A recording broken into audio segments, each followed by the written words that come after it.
أعوذ بالله من الشيطان الرجيم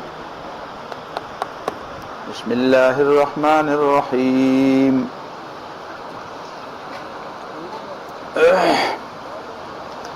دا پرون درس سره متعلق یو دو درې احادیث پاتې شوي دي، نو د هغې ترجمه واورئ. دام د تعلیم او د علم متعلق. عن ابن عباس قال قال رسول الله صلی الله علیه وسلم، حضرت عبداللہ ابن عباس رضی اللہ تعالی عنہما روایت تے ہوئی، رسول اللہ صلی اللہ علیہ وسلم فرمائل علمو خلق تعلیم ورکے، خلق پوئی کے سوک چی پخپل پوئی ناغا دے نور خلق پوئی کی،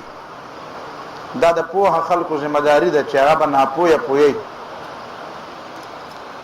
ویسرو او خلق تا دا تعلیم آسان کے، پویولو سره خلقو ته آسانی پیدا کې، دا ورته ګرانوي ما خلق پویول په دین باندې دا پکار ده چې خلقو ته آسان شي. آسانېدو کې بیا مختلفې طریقې دي، داخلار چاله ورکوا، دروازې کلاو ساته، د عمر سقید پکې ملګوا، فیسونه ته زیات ماخلا، دا نه چې دروازې په بند کې. ویسرو ولا تعسروا، سختی پہ مکرے.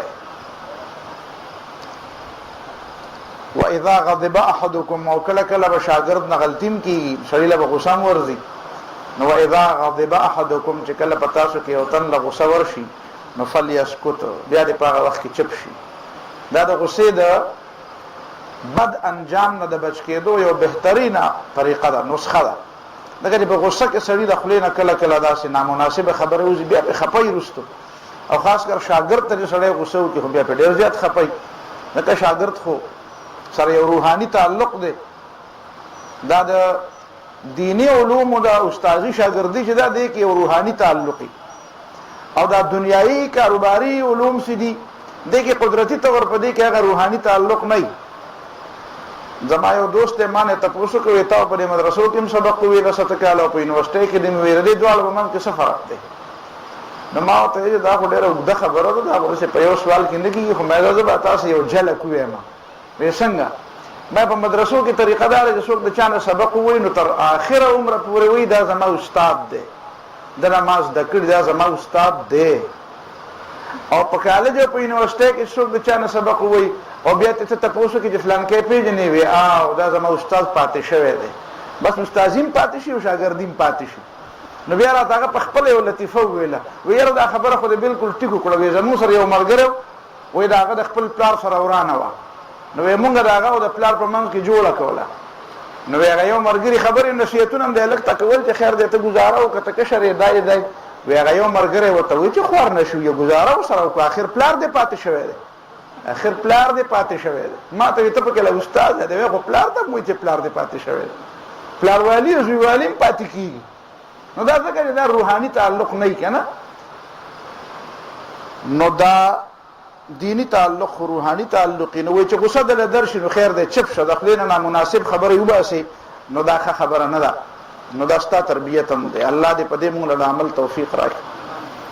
عن عبد الملك بن الربيع عن أبي عن جده قال قال رسول الله صلى الله عليه وسلم، نبی علیہ السلام فرمایل علم الصبي الصلاة، ماشوم ته مونځ وښایه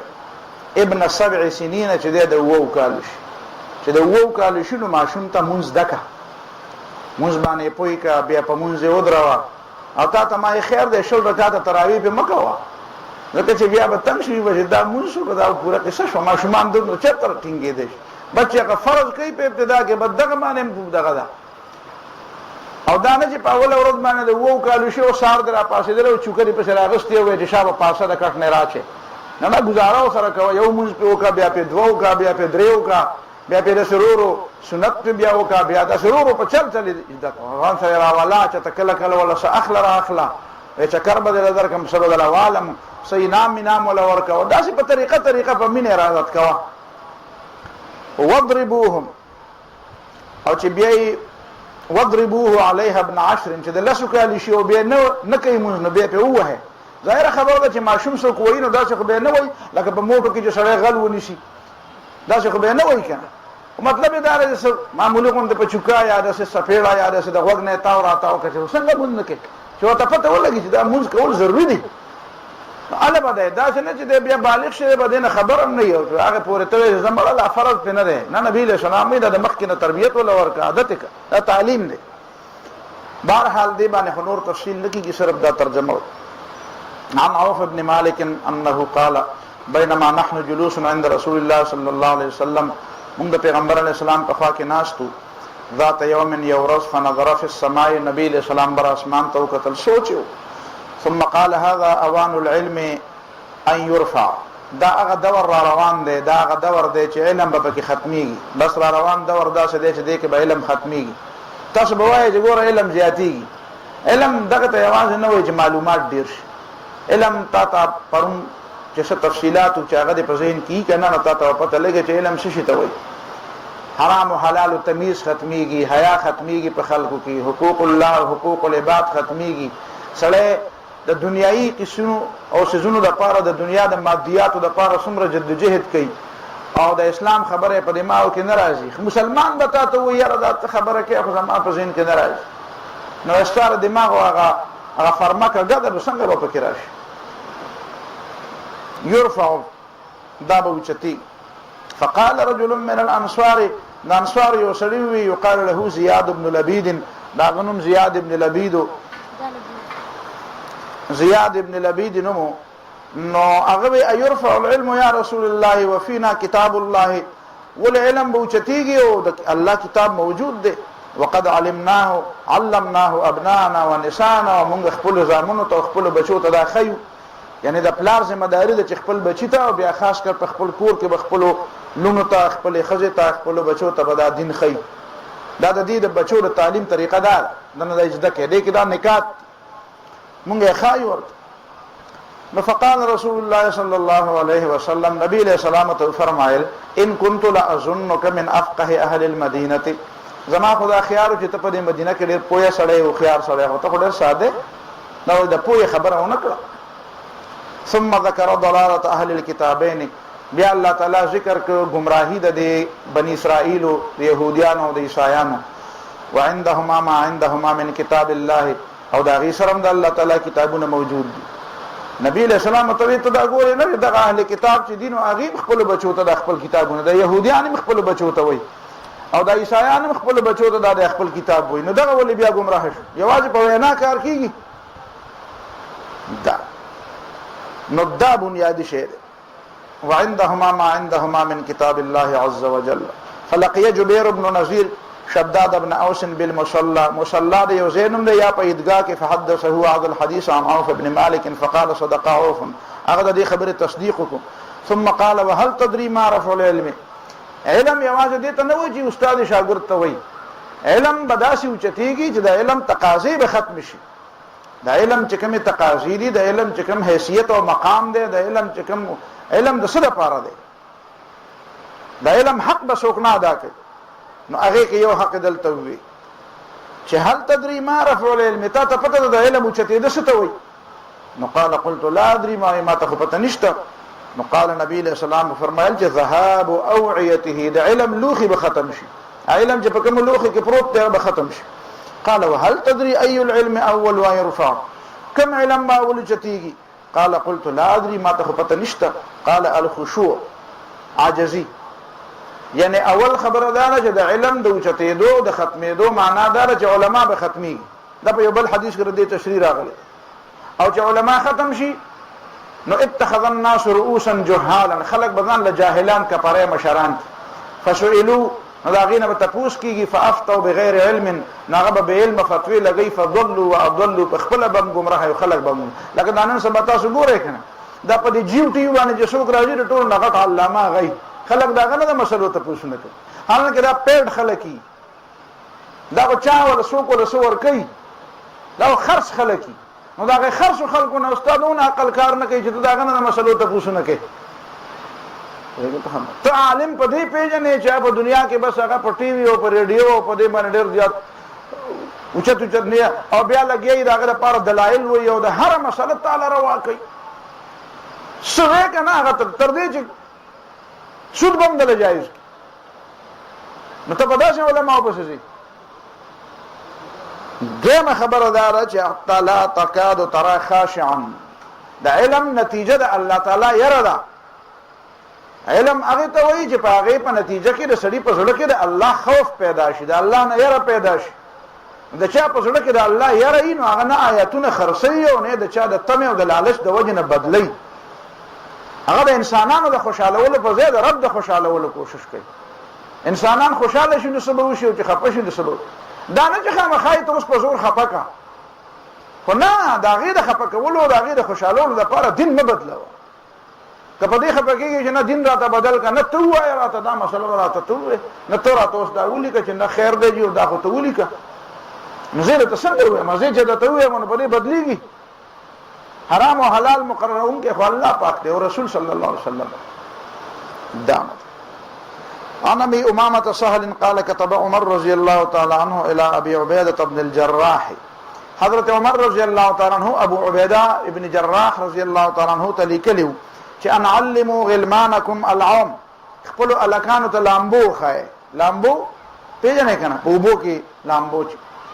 دا لامبو ډېر زیات تاسو به حیران شئ زمونږ پر وطن کې د دې د زده کولو هیڅ پروګرام نشته. او تاسو به حیران شئ په یورپ کې تاسو ته پته ده په برطانیه کې په هر سکول کې د لامبو زده کولو لپاره باقاعده تالابونه دي. حالانکه هلته موسم یخ دی، په هغې ورځ داسې بندوبست کړی چې هغه موسم مطابق هغه اوبه برابري او ماشوم به په هغې کې لامبو زده کوي. دا د کوم ځای نه زده کړه؟ دا هم دا د حضرت عمر رضی الله تعالی عنه نه زده کړي، بل چا نه دی زده کړي. خو مسلمان کاکا یې نه زده کوي او هغې ګوري نو هغې بس سوچ پرې کوي.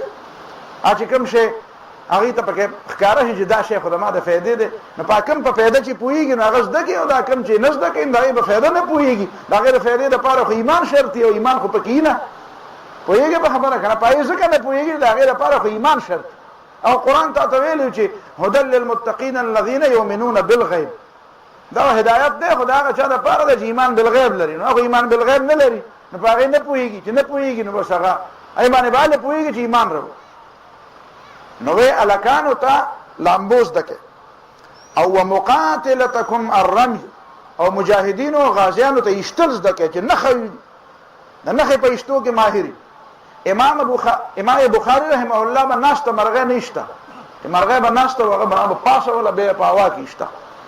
په غشي باندې مرغۍ به یې پاسوله او په غشي باندې لینده کې به بیا غشی ور برابر کړه او په هوا کې به یې ویشته. په دې زمونږ په دې بر صغیر کې چې عظیم مجاهد د امام ولی الله دهلوی د خاندان چشم و چراغ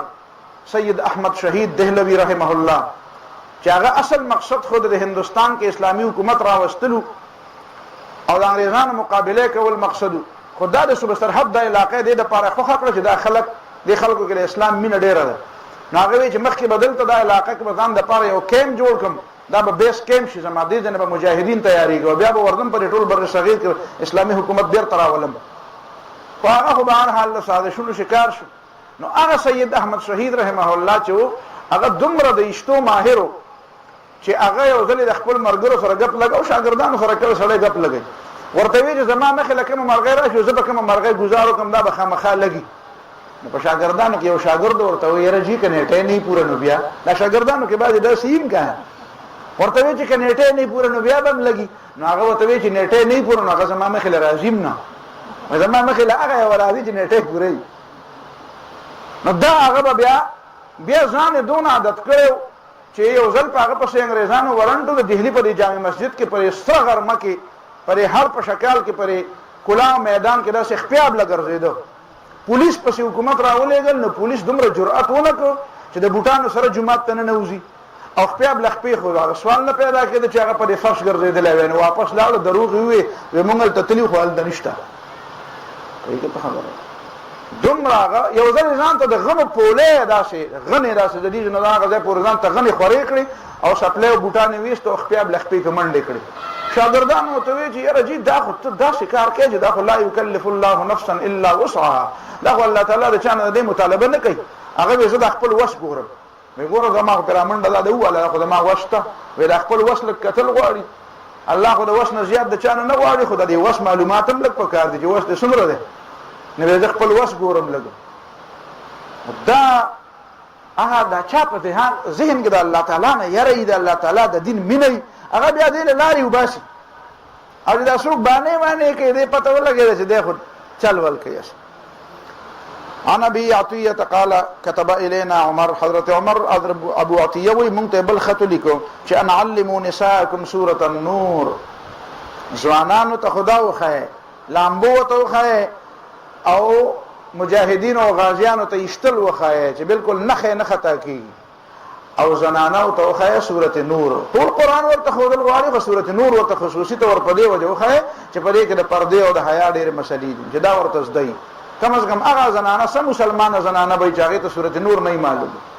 نه دا ورته وخه. بهرحال دا خو پرونه درس وو. نننه درس دی هغه سورۃ یوسف دی چې د قرآن احسن القصص ویلی. احسن القصص دا پټولو کې بهترین بیان، ټول قرآن بهتر دی، خو یو په دې بیان کې دا کمال له په دې سورۃ یوسف کې چې دې کې دا اول نواله تر اخره پورې دا واقعیا ټول په یو ترتیب بیان شوی ده. نور واقعات هم قرآن بیانوي، هغه په یو ترتیب نه بیانوي،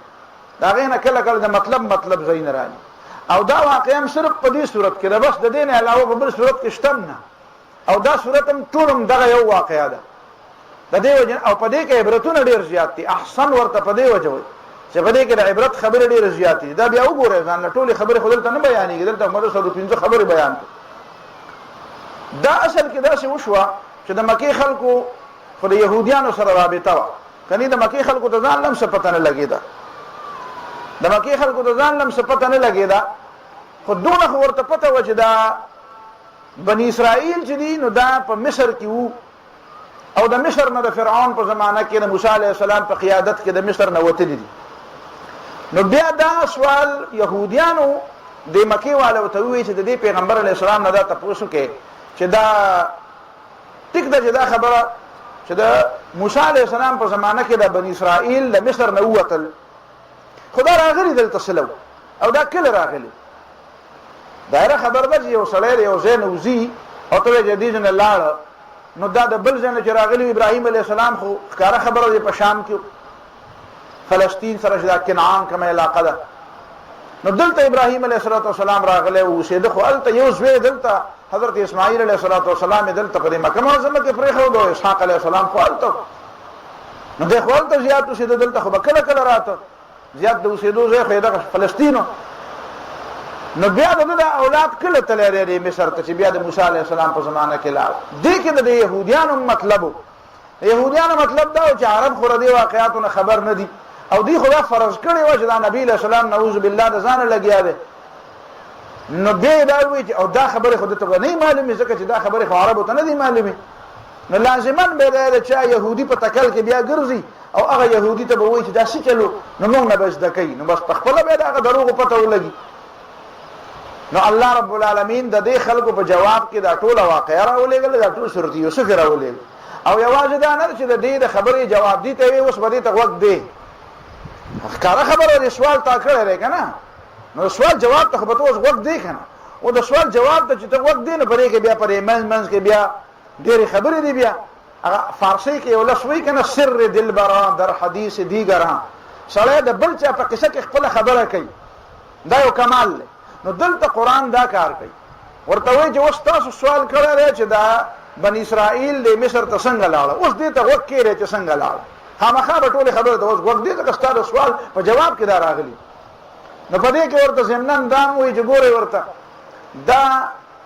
محمد صلی الله علیه وسلم چې کومه عقیده لري د توحید په باره کې، د رسالت په باره کې، د آخرت په باره کې، هغه عقیده به اوس دلته زده کوي، ځکه چې یعقوب علیه السلام دغه خبره کوي، یوسف علیه السلام دغه خبره کوي، نو هغه به اورې ته خامخ ان الحکم الا لله ارباب متفرقون خیر ام الله الواحد القهار، ګډ وډ خدایان خدي که الله یو خدای. نو دا خبره ته به غوږ دی، ځکه دا یوسف علیه السلام دعوت دی، دا د قصې حصه ده. دویم دا چې په دې کې یوازې دا نه چې دا واقعه ده پکې چې په دې کې توحید دی، رسالت دی، آخرت دی، په دې کې یو دوه اهم کردارونه دي. یو کردار هغه دی چې د یوسف علیه السلام دی،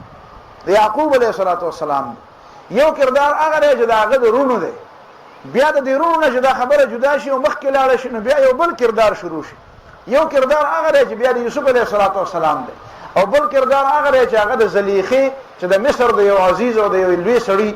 د یو وی آی پی شخصیت ښځه ده د هغې کردار دی او بیا د هغې نه بعد د مصر د هغه بیګماتو کردار دی چې کوم د ډېرو لویو خلکو د کورنۍ ښځې دي د هغې یو کردار دی نو دا دوه کردارونه الله تعالی یو بل سره مخامخ پیش کوي چې تاسو وګورئ په دې کې د انسانیت او د حیا او د سړیتوب سره مطابق کردار هغه دی چې د یوسف علیه السلام او کنه هغه دی چې د زلیخې او د بیګمات مصر بیا به ته په دې زمن کې دا خبره موکي چې وګورئ یوسف علیه السلام د اخلاقو په څومره بلندۍ باندې نو هغه دی په جیل کې ودا دی خو د هغې باوجود الله تعالی هغه ته د تخت د مصر د تخت یو موقع ورته الله تعالی ورکړ او هغه خلک هغه رونه چې هغې ورسره حسد کړی او کوی ته اچولی هغه رونه په کار خو دا وه چې د یوسف علیه السلام تعاون او مرسته او مینه یې کړې وې مدد یې ورسره کړی وی نو ده د خاصم الله تعالی د مصر تخت لیکلی نو سبا د مصر په تخت دی ناست وی نو دا رونه به هم ورته په اوچتو سترګو وی چې ټیک ده چې ته خو د مصر تخت ته ورسېدې خو مونږ هم ستا سره مینه کړې ده مونږ هم ته د وړوکی ورور وې زمونږ مونږ لوی کړی مونږ ستا خدمت کړی دی لیکن د دې په ځای باندې هغې چونکې حسد کړی د هغې حسد په نتیجه کې هغې د مصر د حکمران یوسف علیه السلام مخې ته ولاړو خو سترګې کوزې وې چې کله یې وپېژنده وی تالله لقد آثرك الله علینا الله هم دې قسمې ته خو الله تعالی په مونږ غوره کړې وان كنا لخاطئین او یقینا چې مونږ نه غلطیانې شوي خو یوسف علیه السلام کردار بیا دومره لوی و چې هغه ورته دا نه وی چې تاسو څه سړي وئ تاسو څه داسې وئ دا ستاسو څه کردار و داسې ورورولي وه نه یو لفظ یې ورته ونه وی بس یغفر الله لكم وهو ارحم الراحمین الله دې تاسو ته معافي وکړي بس هېڅ خبره نه ده دغه شان یې ورته دا ووی چې ګورئ تاسو هم د یوسف علیه السلام په شانتې دا عیسی علیه السلام دا محمد صلی الله علیه وسلم چې دی دا ستاسو رور دی دا ستاسو د دې مکې پیدا رور عزیز دی تاسو یې نسب پېژنئ خیل یې پېژنئ پلار او نیکې پېژنئ او تاسو د دې محمد صلی الله علیه وسلم سره داسې حسد کوي او داسې کینه ورسره کوي لکه د یوسف علیه السلام رونو چې د یوسف علیه السلام سره کړې وه او چې څنګه هغوی د قتل منصوبه رده جوړه کړه او دی کوی ته واچو نو تاسو هم په یو وخت کې د قتل منصوبه جوړوئ خو یاد وساتئ څنګه چې دا یوسف علیه السلام څو کاله بعد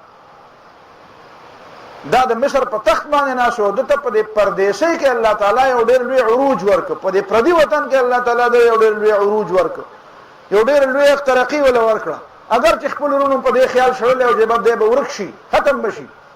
خو هلته الله تعالی په خپل قدرت باندې چې غوښتی نو دله یې دومره لوی عروج ورکړ نو داسې به الله تعالی د محمد صلی الله علیه وسلم له هم په یو پردي وطن کې چې د وطن نه دی د پلار نیکه هلته به الله تعالی دله یو عروج ورکړي دی به حکمراني او بیا به تاسو د مجرمانو په وخت یو وخت به داسې راغي چې تاسو به د مجرمانو غوندې د مخې ته ولاړ او سترګې به هم کوزي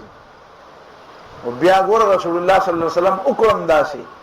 چې کله بیا نبی علیه الصلاة والسلام د فتح مکې په موقع باندې رالل نو څنګه چې یوسف علیه الصلاة والسلام ورونه ورته وی چې تالله لقد آثرك الله علينا وان كنا لخاطئين الله په مونږ غوره کړی او مونږ خطاکارو او یوسف علیه السلام ورته وی چې لا تثریب علیکم اليوم دا ملامتیا پتا شنویم یغفر الله لكم الله دې تاسو وبخي نو دغه شان چې نبی علیه السلام کله د مکې د فتح په موقع بیا آرام غی عملا داسې هم شوه نو رسول الله صلی الله علیه وسلم ته خبره یاد وه پیغمبر دی کنی نو 100 کاله په دې کې تیر شو کم از کم د هجرت نه 2-3 کاله مخکې دا صورت نازل دی او 8 کاله هغه شو نو 11 کاله بعد رسول الله صلی الله علیه وسلم ته ټوله خبره په نظر کې ده چې سورت یوسف چې نازل شو هغې کې څه اشارات زما دپاره پکې څه اشارات خلکو دپاره پکې څه اشارات نو نبی علیه الصلاة والسلام چې دا خلک پر بیت الله کې راجمع کړه نو د دې خو طریقه دا چې بده یو ټول وجلي وي کاره خبره وه هلته اصول دا و که دا د مکې خلک یې ټول قتل کړي وی نو په دې باندې هېڅ اعتراض نه راته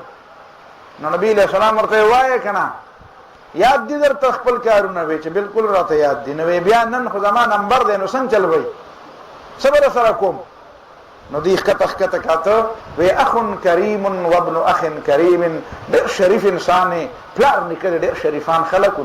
ډېر زیات عزتمن سړی او پلار نیکه ډېر زیات عزتمن خلک بس دومره خبره وکړه دې نه زیات یې څه کولی هم نه شوه د خپل کردار ورته په دې مکه کې دننه معلومه په دې 8 کاله کې ورته معلومه چې موږ څه کړي دي رسول الله صلی الله علیه وسلم ورته فرمایل چې لا اقول لكم الا ما كما قال يوسف لاخوته اذهبوا فانتم الطلقاء لوجه الله. زبرتم داسې خبره کوم څنګه یوسف علیه السلام په لورونو ته ویلې و، هغه خبره رښتیا شوه که رښتیا نه شوه؟ یوسف علیه السلام هغه واقعه په ما او په تاسو بالکل 100% داسې اپلیمنټ شوه، داسې منطبقه شوه را باندې. او زه خو په آخر کې خبره همدا وه چې یوسف علیه السلام خپلو لورونو ته ویې زه لا تثریب علیکم، زه هم تاسو ته وایم چې اذهبوا فانتم الطلقاء لوجه الله، زه د الله د رضا دپاره ما آزاد. د دې وجې نه هغه خلک چې د مکې معظمې د فتح په موقع باندې نبي علیه السلام پرېښودو دي ته طلقا وایي. طلقا د طلیق جمع د طلیق پرېښودی شوي ته وایي، لکه طلاقه چې خلک وایي طلاقه شوه ښځه، مته چې پرېښوده لاړ بدیم یعنې دا د پرېښودو نه و د وجلو، خو نبي علیه السلام پرېښوده، وایي زه ما پرېښوده، نو دا طلقا شو. دې صورت کې بیا یو واقعه یو خبره پکې ډېره زیاته اهمه هغه پکې بله ده، هغه دا ده چې ګورې د الله تعالی یو منصوبی یو سړی یو اوچتوالي ته رسوي، بل طرف ته د هغه دشمناني د هغه حاسدیني، هغه حاسد د خپل غلط مقصد دپاره غلطې لارې اختیاروي، کندې کني سازشونه کوي، سړی بدی شي د هغه خلاف نفرت او دروغ او دوکه پروپیګنډا الزامونه بهتانونه څه شی چې د ده وس کېږي که نه هغه د هغه د راچولو دپاره کوي. خو چې الله تعالی یو منصوبه کوي نو کله کله د دشمن هغه کوی ته ورچول چې سړی کوی ته ور واچوي او د دشمن هغه کندې کنستل. دشمن په ذهن کې خدا راځي چې ما د خپلې مخې نه یو خنډ لرې کړ، ځان ته مې لار صفا کړه، په الله تعالی ورته وایي چې هی بنده ستا منصوبه به صحیح او زما د منصوبې په مقابله کې به ستا د منصوبې څه حیثیت وي؟ ته ځانه خبرې د ستا په لاس چې ما کوم کار وکړو دا خو ما دی د عروج د هغه بام ته او هغه بره بنګلې ته او هغه بره هغه لوی اوچتوالي ته د رسولو دپاره دا یو پړوی وه چې ستا د خپله لاسه تا کوی ته ته ما دا کوی ته ور واچو، ته دا ما د ملک نه ویسته، ته دا بې شوکه شو. نه دا خو د ده د هغه عروج په بام باندې د خطو دپاره اولنی پړوی وه. نو انسان له دا پکار نه ده چې هغه د خپل غلط مقصد دپاره غلط تدابیر اختیار کړي. صحیح مقصد پکار دی، د صحیح مقصد دپاره صحیح تدبیر اختیارول پکار دي، ځکه چې که ته غلط تدبیر هم اختیار کړې نو کېږي خو به هغه چې ته خو تقدیر نشي بدلولی خپل، تاسو تقدیر خو ستا په لاس کې نه دی، دا کائنات خو الله تعالی پیدا کړي دی، اصل تدبیر او اصل انتظام خو د الله تعالی په لاس کې دی. تعالی خو الله تعالی دونه حق نه درکوي چې ته پکې داسې څه غورځانګې وي او داسې څه کارونه پکې وکړي چې د الله تعالی هغه وروستو کې خپله خبره مخکې کړي. تعالی خو د یو حده پورې اجازت دی، ستا په خپه کې خو پړی پروت دی، یعنی مؤمن په خپه کې یو شانتې پړی پروت دی او د کافر په خپه کې یو شانتې پړی پروت دی. دا نه ده چې ګنې مؤمن پابند دی او کافر بالکل نه، دونه آزاد هم نه دی چې د هغه منصوبې د الله تعالی د منصوبې په مقابل کې کامیابي شي او د الله تعالی منصوبه د ناکام شي. دا خو نه ده چې ستا هره منصوبه به کامیابېږي او د الله نه، د الله د منصوبې سره چې ستا خبره ټکراو وخوري نو بیا به د الله منصوبه کامیابېږي، ستا خبره نه کامیابېږي. بیا دا خبره پکې یو بل سبق دی چې حسد کول، څوک د خپلې مخې نه لرې کول، د چا د عزت خلاف او د چا د بې عزتۍ دپاره چې د هغه عزت په تا نه پیرزو کېږي او دا دې په زړه نه ځایېږي نو د هغه د بې عزته کولو دپاره ته غلط تدبیرونه اختیاروې، نو دا سوا د دې نه بل هېڅ شی نه دی چې ته خپل ځان به ملامته کړې. یو وخت به داسې راشي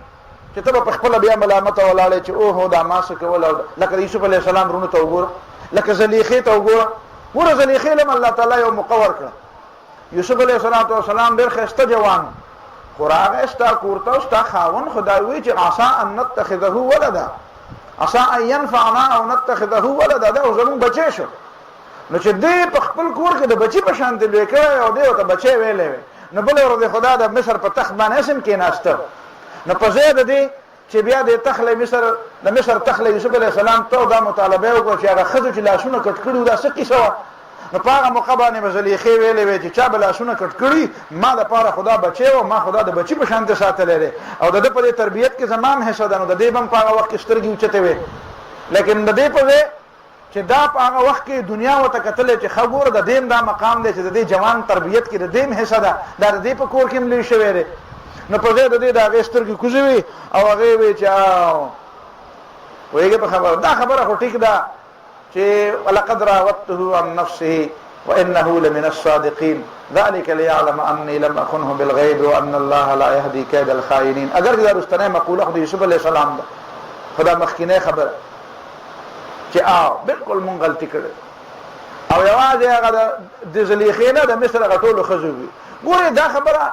تاسو اندازه لګوئ، یوسف علیہ السلام بیا پر خپل خبره په اخر کې تفسیر کوي. هغه رونه چې ورته وایي کنه وای انک لانت یوسف،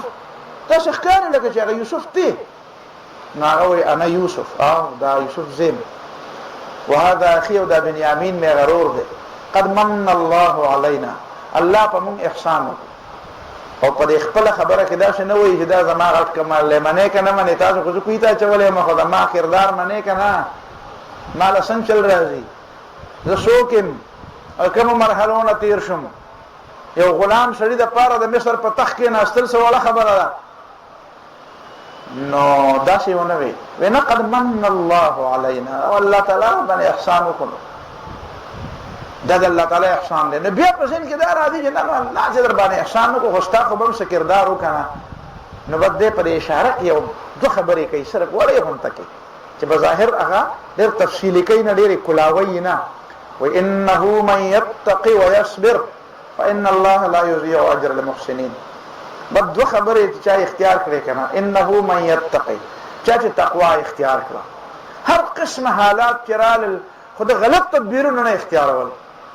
د ګناه خبرو ته ځان نسپاره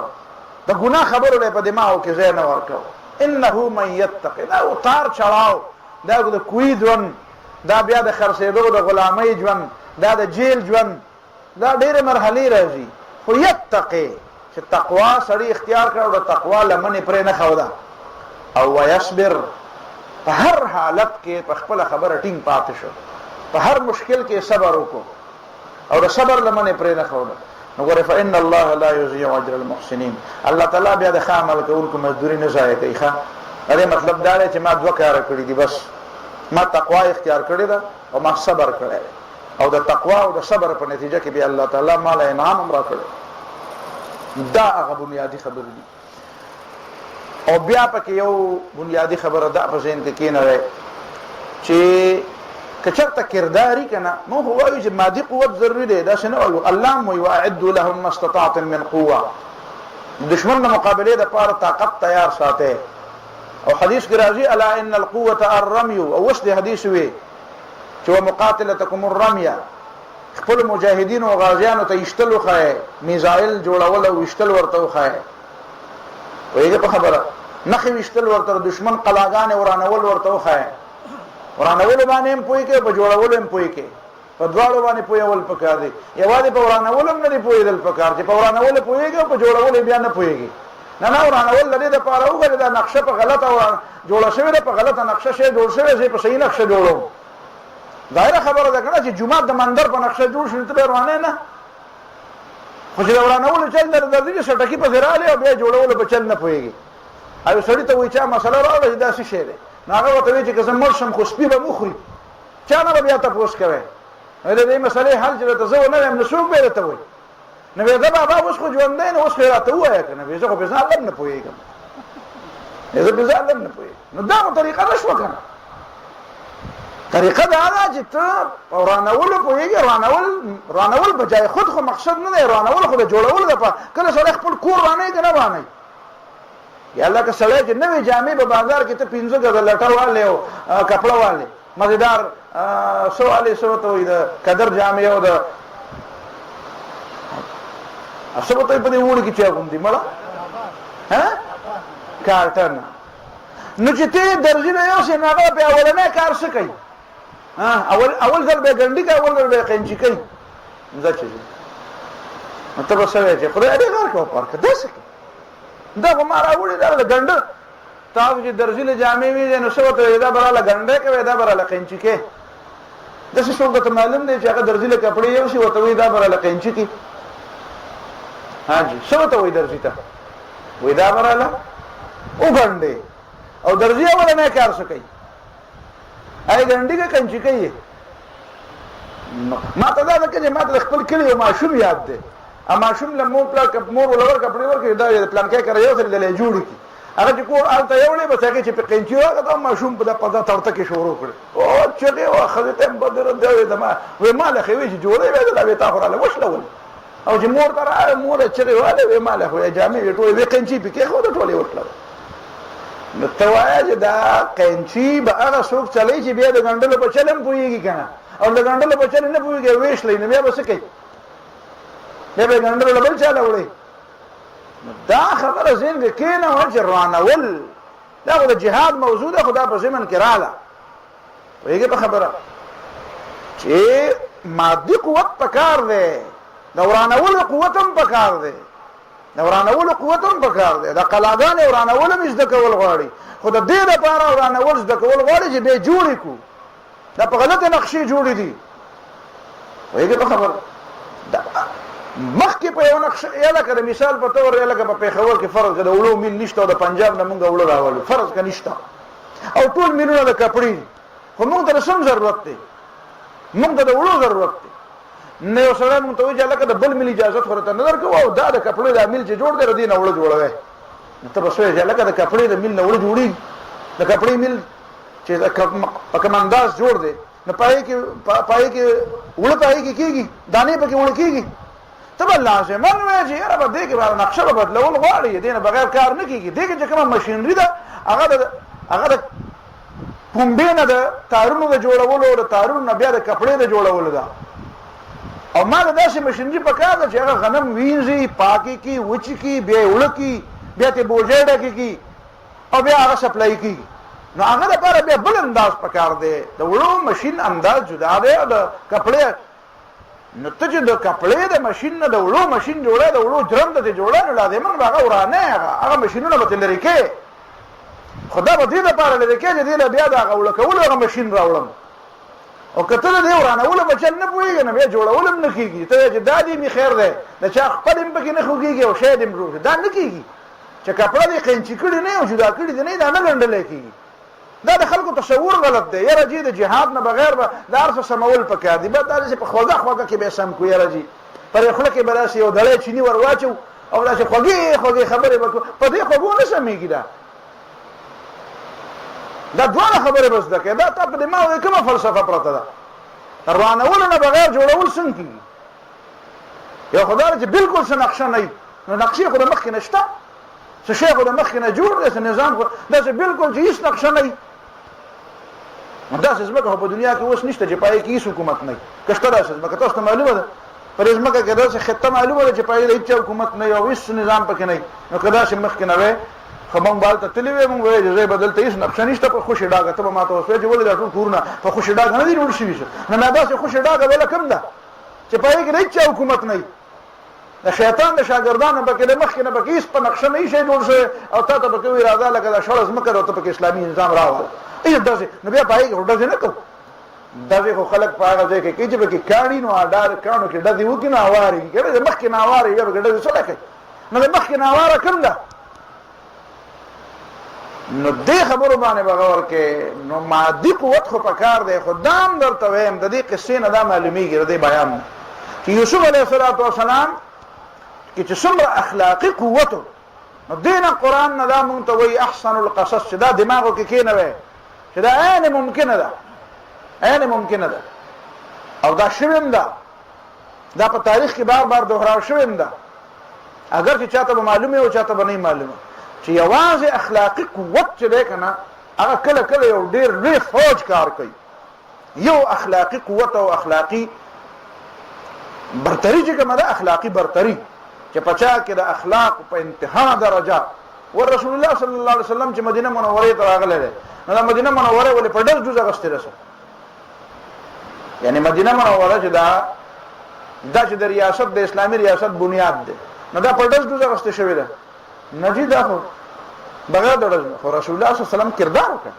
هغه کردار د مدینه منوره نه خلک خبر شو رااله او دلته وی راشه دا بل خبره ده دا ریاست تحفظ دا ریاست وسعت او په ریاست کې بیا هغه ایکسټند کول او هغه بیا دنیا ته خورول هغه خو بغیر د جهادونو بیا ونه شو بیا د ریاست تحفظ بیا په خندق کې بیا څه چلو په غزوه خندق کې بیا غزوه وکنه بیا بغیر دغه ریاست د تحفظ د لپاره طاقت د استعمال نه بغیر بل طریقه کې دی شو په خود کې طاقت د استعمال نه بغیر بل طریقه کې دی شو په بدر کې دی شو بل طریقه دا خبره یاد وساته خو دا مې ته وی چې اخلاقی قوت چې دی دا کله کله د یو ډېر لوی فوج کار کوي دا پزان کې د دې وجه د مسلمان فوجونو د ټولو نه لوی اسلحه چې دا اخلاقی قوت دی څنګه تاسو ته ما مخکې ویلو د جهاد په موضوع کې چې مجاهد چاته دا څنګه چې مجاهد جدا شعر او صوفي جدا شعر نه نه تا ته ما د ټول نلوي مجاهد د صوفي دا مجاهد دی چې هغه قران کې وی چې التائبون العابدون الحامدون یاد دې ته کنه غدا دا یاد شه اوس دین علاوه پدې کې چې کوم نور بیانات تناغه تلغوت کړي اولنې خبره خدا وا چې الله تعالی دې ته احسن القصص ویلې او دا دې خبره دلیل دی چې دا قران د الله تعالی له طرف نه دی دا پیغمبر دا د چانه تپوسونه نه کوي دته دا وحی کی نو اولنې ذل نحس نقص عليك احسن القصص دا بهترین بیان درته مونږ کو دا ته بل چانه نزد کې او بما اوحینا الیک هذا القران یواز دا صورت نه دا ټول قران ته وحی شوی دا ندی دی وتوکیری او پدې دی پوی کې چې دا ټول قران د الله تعالی طرف نه وحی دا او ته پیغمبر کله کله سره سوالو کی کنه نو دې چې دا سوال کړو دا جواب ته غوږی خوده نه پزړه به سم مې دلې دی به چې دا موږ وې چې کنه مختصره غونډه خبره وای مختصره خبره به وای چې بس خو اسنګ وای هغه وای چې تاب گیا او مر گیا که څنګه وای دغه په خبره یا سړی بل ته وی چې پلا د څنګه مرشندو ته قصه شروع ناغه ته ډوډۍ وخړه ناغه ته استاره څنګه مرشه خو ته به پیراله او مرشنو خبره وای شي په خبره هغه چې کوم زمانه ونه خو نو د دې د خیال چې موږ ته مختصره خبره وو هغه د قران وی جو شابه وکړي اوس وکړه دا تاسو په خپل اوس تمہیں نہ چھیڑ دیا موت زندگی کے سوال اب اس سوال کے زندہ جواب وبرنګي اوس تا سوال چړلې دا اوس جواب ته وکړه نو دا ټول خبره پکې وته وان كنت من قبله لمن الغافلين او د دې وحنه مخکې هوتا تم پته نه دا واقعیت هوتا ته نو معلوم نو دا د مکی خلکو ته وایي چې وحی نه راغله د پیغمبر صلی الله علیه وسلم خدا خبره نه کوله اوس ځکه کوي چې دا واحد اوس وګورئ تاکید بیا دا غینه بعد تا ته پته ده چې یوسف علیه السلام خوب ولید پلار ته وی چې ما یو لستوریو نورس په مې دي چې ما ته سجده کوي پلار ورته وی چې بچیا دا خوب دي چاته موایا او خاص کر دې رونو ته دې موایا دا شیطان بدرونو په منځ کې خو اختلاف را پیدا کوي نو بیا وی چې خطه خبره ته پلار جوړيږي نو بیا ورته مسله پیدا کوي ته وړو کې لیکن داغه باوجود ارس چل چې وشو خوب ورته یا پته ولګي دا یا نه لګي دا خو هغه یعقوب علیہ السلام خو یوسف علیہ السلام سره مینا وا د دې رونو دا خیال او چې دا خو د ماشوم سره مینا ولې کوي دیو قبایلی خلکو کنه پر قبایلو کې د ماشوم سره مینا کول دا یو قسم له بیکارتوب غونډه دا وسدا څخه ښکار لګي دا څخه خاره غونډه کړي خاره غونډه خوې دي ماشومان سره مینا ماشومان ګرځي واړه په غیږ کې ګرځي اولو سره کینی او لوبي ور سره کوي او ډوډۍ د خپل خځې سره یو ځای خوري دا څه بیکارته ده نو دا پر قبایلو کې ډېر بدکاری وایي په خبره باندې کړه پام پښتنو کې زمونږ مشران ما ته یاد دي چې ما خپل ماشوم یو ځل په غیږ کې راغسته وو ما ډېر پټ راغسته وو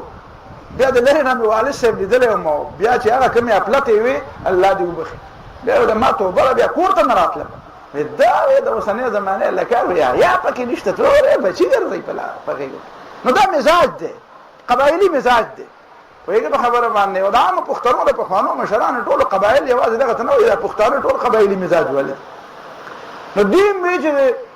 ونحن عصبه موږ غټ ځوانان پهلوانان ځوانان موږ سره مینه نه کوي په قبایلو کې ځوانان پکاري او دا ماشوم خوخ دی د یوسف علی السلام نو ماشوم په دې خو په پای کې خو نه خوي کنه په دې کې هغه نه د دې هغه نه معلومه وي او دا هغه نه معلومه وي نو ظاهر خبره ده د پلار خو بچي دواره خود نه خو پته لګیږي چې په یوسف علیه السلام کې څه کمالات آخر کار دا چې سازش وته جوړ کو یوسف علیه السلام د پلار روان کوي دا ته مون سره نه پرې دی او دا په کور کې هیڅ نه بده هیڅ نه خبرو دا بار ګرځیدل پکار چې دنیا نه خبر شي بیا به आवाज وته مسلې او دا به او مون سره پرې دی د علاقې ویني او کنه او ګرځي چکر به ولګي یوسف علیه السلام چې ته شرمخ به وخوري پته لګي دا په ځین کې شرمخ سو دا اوس پټه خبره ده، دا اوس خدای ته پته ده او یعقوب علیه السلام ته پته ده. بهرحال هغې رښتیا په ذهن کې راغله چې زه خو بانه خواصم تیاره شوه، خو بس اپسم پلار وی شرخ به یې وخوري. بدلته چې بوتو او څنګه یې بوتو د پلار په مخ کې به یې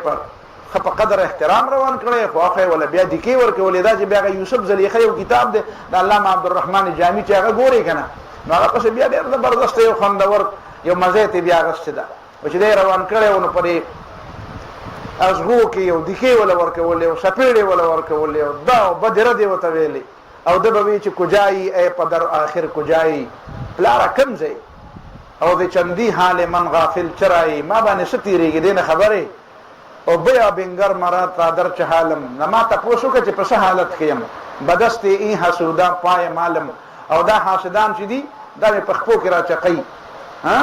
بیا بنگر کنیزک زادگان را زراح عقل و دین افتادگان را. دا وګوره دا د وینځ زامن چې دي نه د عقل په لاره روان دي او نه د دین په لاره روان دي، دا څه کوي دا حسدیان.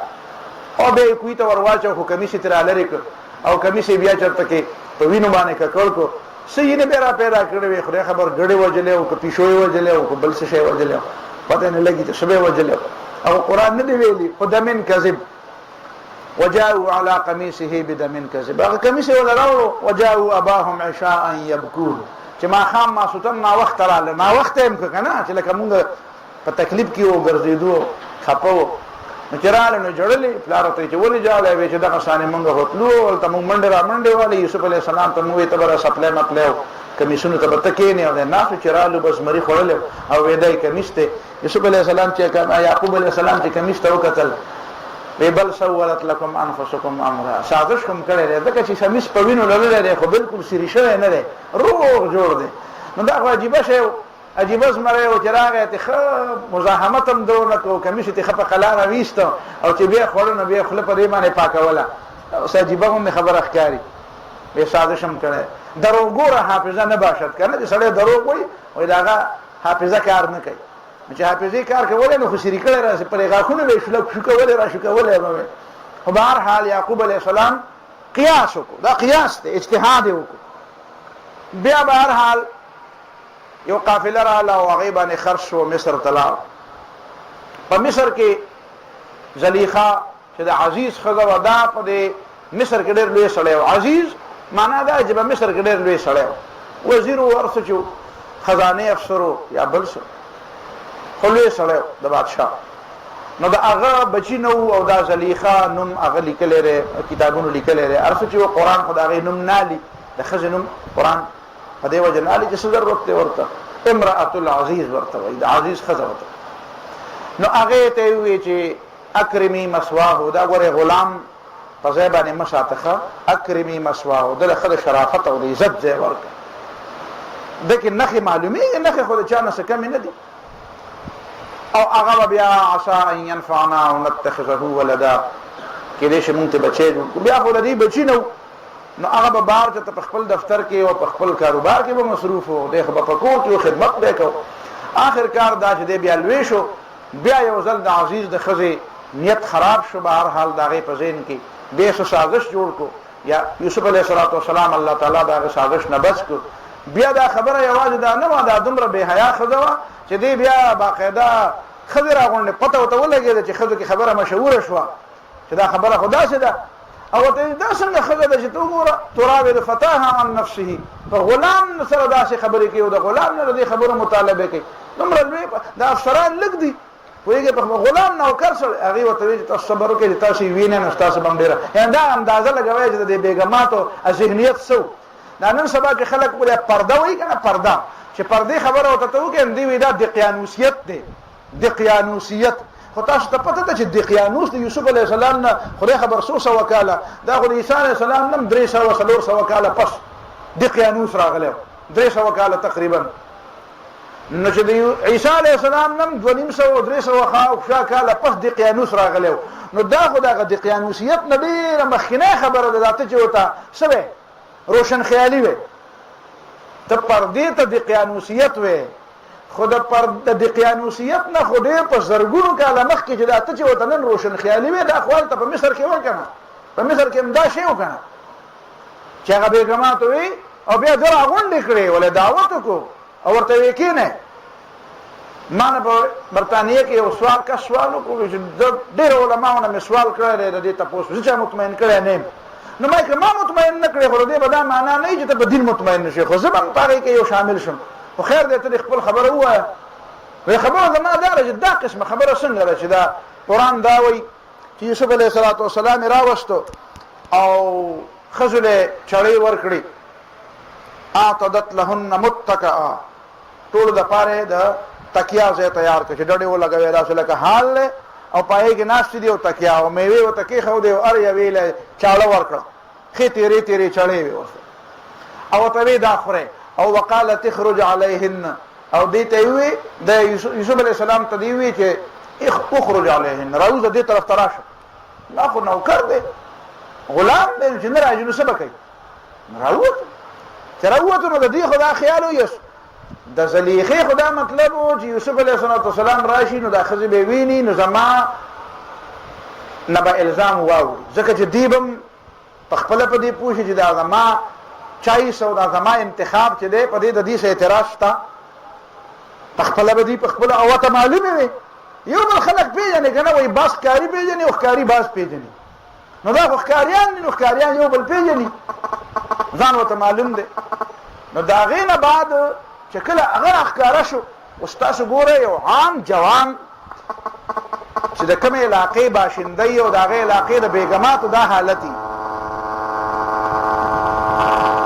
چې د هغې د بیګماتو دا حالت وي نو د هغې د جوانانو هم دغسې حالت وي هغه بیګماتو ته پته وي چې زمونږ د دې معاشرې جوانان څنګه دي نو هغې ورته ځان بلکل تیار کړی او هر یو به په دې انتظار وي چې چا ته به مخکې ګوري د چا نه به سترګې پورې را پورې وباسي او بیا بیا وروسته تبصره کوي ورته وایي د تا ته ډېر کتله و هغه بل ته تا ډېر کتله و هغه بل خو داسې و دا بیا خپل منځ کې تبصره هم کوي نو د هغې خو دا خیال و چې یوسف علیه السلام اوس په چا ته ګوري چا سره به ډېر زیات توجه کوي هغه چې یوسف علیه السلام راغی بس کته یې کتل او دې دی په صفر کې ضرب ورکړ د دې هغه ټول میک اپ او د دې هغه ټول هغه سیمټ میمټ چې په ځان پورې مګلي و د هغه زمانې مطابق هغه هر شیز له بلکل په صفر کې ضرب ورکړ دا خو د پیسې هم څه شی دا د ما په نیم د سره ګیده واړو ځناور نه دی خبره سره ته ما سره مې راوغوښتم بس هغې خو سره مې راوغوښتې ودرېږه دلته هغې چې ورته وکتل نو د اندازه لګوه چې په کومه معاشره کې دي د دې خبرې عادت و چې کوم ماحول ته موږ ورشو نو خلک زموږ نه سترګې پورې را پورې وباسي په هغه ماحول کې اقدم یو داسې جوان چې د هغه ځواني دایره خبره د دیهاتو نه د دیهاتو یو د ښار ځوانان یو د دیهاتو ځوانان تاسو ته پته نه لګي که نو د ښار ځوانان څه خوار او ریپړ او په ځان پسې خپې راکاږي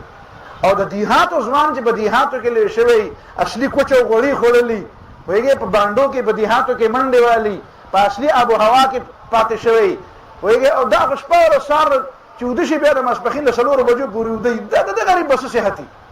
هغه خو صحت هم و حسن هم و هکې ښایست هم و په هغې کې حیا هم وه نو دا ښایست یو طرف ته او بیا د دې ښایست سره حیا بل طرف ته چې هغه اړو چا ته بره ګوري نه دوی وایي چې بس قطعنا ایدیهن دوی په هوش ته دوی لازما چې ته دا ماحول په نظر کې وساتې چې یو طرف ته دا ښځه د کم قسمه جوانانو د مجلس عادت دي او دلته څه تمه وه او اچانک چې دوی کوم جوان ولیدو نو هغه څنګه نو دا خو داسې دی لکه د اسمان نه ستا په مخ کې خر را پرېوځي نو هر سړی به حیرانېږي چې داسې جوړه شو که ستا له لار خطا نه شوه نو چې اوس په دې ځای کې خر را پرېوته نو تاسو د ټولو نه به خطا کېږي چې په کوم دا داسې چلو شو نو د دې نه ډېره زیاته د تعجب خبره هغې ته دا ښکارېده چې دا کوم قسم ځوان دی نو قطعنا ایدیهن بس لاسونو کې نو د دې معنا دا نه ده چې بلکل د ځانه دا لاسونه پرې کړي لکه څنګه چې د غل نه پرې کوي او ګوتې ټول هر لاسونه ته هلته پراته دا مطلب یې نه دی قطعنا معنا زخمي کړه دلته یې زخم وکړو مطلب یې دا دی چې ځای په ځای ګوتو په ځای د میوو په ځای په ځان چارې راښکلې او ګوتې زخمي کړه کله سړي چې خیال نه وي نو ګوته زخمي کوي دا زنانه چې کله څه شی وړوکی کوي نو زخمي کوي نه ګوتې توجه بل طرف ته شي هلته ماشوم جاړي هلته ماشوم را پرېوځي او د دې په لاس کې لوګانې هغه کټ کوي نو تاسو خپله ګوته پرې نو دا ځکه چې هلته دې حیرانې شوې چې دا کوم قسمه انسان دی او قلنا حاشا لله داسې نه وایي چې دا ډېر لوی وایي حاشا لله یا الله ته پاکه داسې دي ما هذا بشره دا اوس انسان نه دی انسان نه دی نو څه دی ان هذا الا ملک، دا خو صرف او صرف ملائک دی. خو په دین بیا اکتفا نه کوي، وی ملائکو کوم چرته کریم، په ملائکو کې ملائک هم ټول څه نه نو چې ملائک وې نه هم بداسه خدای خبر کوي. یعنی حالانکه موږ وایو دا خو ملائک دی کنه، خو د دې په ملائکون باندې اکتفا ونه شو، پاره باندې مغه چې کوم دیغه تحیر کنه هغه په دې تش ملکون باندې پورا نشو. و ان هذا الا ملک کریم، ملکم دی په ملائکو کې بیا ډیر زیات عزتمن او ډیر سو بالا ملائک دی، کې دې شام ملائکم درشه نه تا خدای نه پسند ورخواره. دا تعجب دی د دې لپاره وکړه، دا قطعنا ایدیهم، دا سره تعجب خبره خو نه ده. خدا الله چې سړی ماحول په نظر کې او دا خبره په نظر کې چې دا سوکو او دا اصل مسله او کته جنه خجنه استوي وي ولک راغه او قطعنا ایدیهم، نه به خود چې خجنه استوي او سړی راغی نه ولې لاس پرې کته خبره داسې وکړي. وایګه په خبر هغه دوه بنې وی کنه، وایګه په خبر ما غي بل ته وی هغه نه یو تاسو کو وستا سو بشي زما ته بچنګ دي وستا بل بنې شو وی دا غي خو یو ده خو داسې نو بس نو کله کله سره چې خبره بیانې کنه ناغه ته داسې بچنګي وای او یو ته سم بس نو داسې پسې حاشیه جوړه کی. نو دا چاته ته غلطه بیان کړل کنه، اصل ته دا ته نه ته بچنګي جوړ کړی دي نه چې ته دي خو ته دي کنه، ته یو نو ته خبره صحیح بیان کړې بیا سره پوریږي. دا خبره چې وشو نو بلا زلیخه په دې پوښوي فذلکن الذی لم تننی فی، څنګه چلې ما خو لا ګوتې نه دي پرې کړې او تاسو خو ته ګوتې پرې کړې. دا هغه کس دی تاسو په کې ما ملامت کړ او بیا خپ ډټای وای چې که زما خبره نه منې نو زه جیل ته لېږم. یوسف علیه السلام ته ګوره اندازه لګوي دلته تفهیم القرآن وګورئ کنه، حقیقت دا چې د سړي د پیغمبرانو سره زه خو وایم چې تفهیم القرآن په کتو باندې چې د پیغمبرانو سره زما کومه مینه پیدا کېږي دا د یو کتاب په کتو نه پیدا شوی، او د صحابه سره زما په زړه کې کومه مینه د تفهیم القرآن په کتو پیدا شوې ده، زه ته قسم خوړی شم چې دا د یو کتاب په کتو نه پیدا شوی. ولې؟ ځکه چې نور خلک هم د صحابه سره مینه کوي، داسې نه یم چې نه کوي ورسره، خو هغه چې بیان کوي هغه تصنع کوي، خامخا اسې خبره لویی را لویی. مولانا مودودی چې د صحابي د محبت خبره کوي او د پیغمبر د محبت خبره کوي نو هغه داسې خبره کوي چې هغه زړه نه راوتي او زړه باندې ننوځي، بالکل زړه نه راوځي. په دې سوره توبه کې چې بیا تاسو د صحابه کردار ګورئ، تفهیم القرآن وګورئ کنه، لقد تاب الله على النبي والمهاجرين، الته چې ته بیا ګورئ نو الته چې مولانا مودودی صحابه کرامو د محبت او د صحابه کرامو د عظمت کوم خبره کوي، دا صحابه اوسمره لوی خلک یو اسه خبره چې سړی ګټ راوړ او صحابي د شه دی او صحابي په نوم باندې اسه وانه معنا کوي، هغه وانه معنی والا خبره جدا دی. یو دا چې چا په سره کې په حقیقت کې د پیغمبر او د صحابي مینه، نو ما چې د مولانا مودودی په تحریراتو کې د پیغمبرانو او د صحابه کوم مینه لیدلې ده او یا مې توحید کوم سبق لیدلې ده، نو علما خو ډېر زیات دی او علم هم د ډېر خلکو سره ده، نه چې علم د خلکو سره نشته. خدا کمال ما په ډېر کم خلکو یاره ما نه دی لیدلی، دروغ نشم ویلی که ته خفه کېږې رانه نو زما نه نن معافي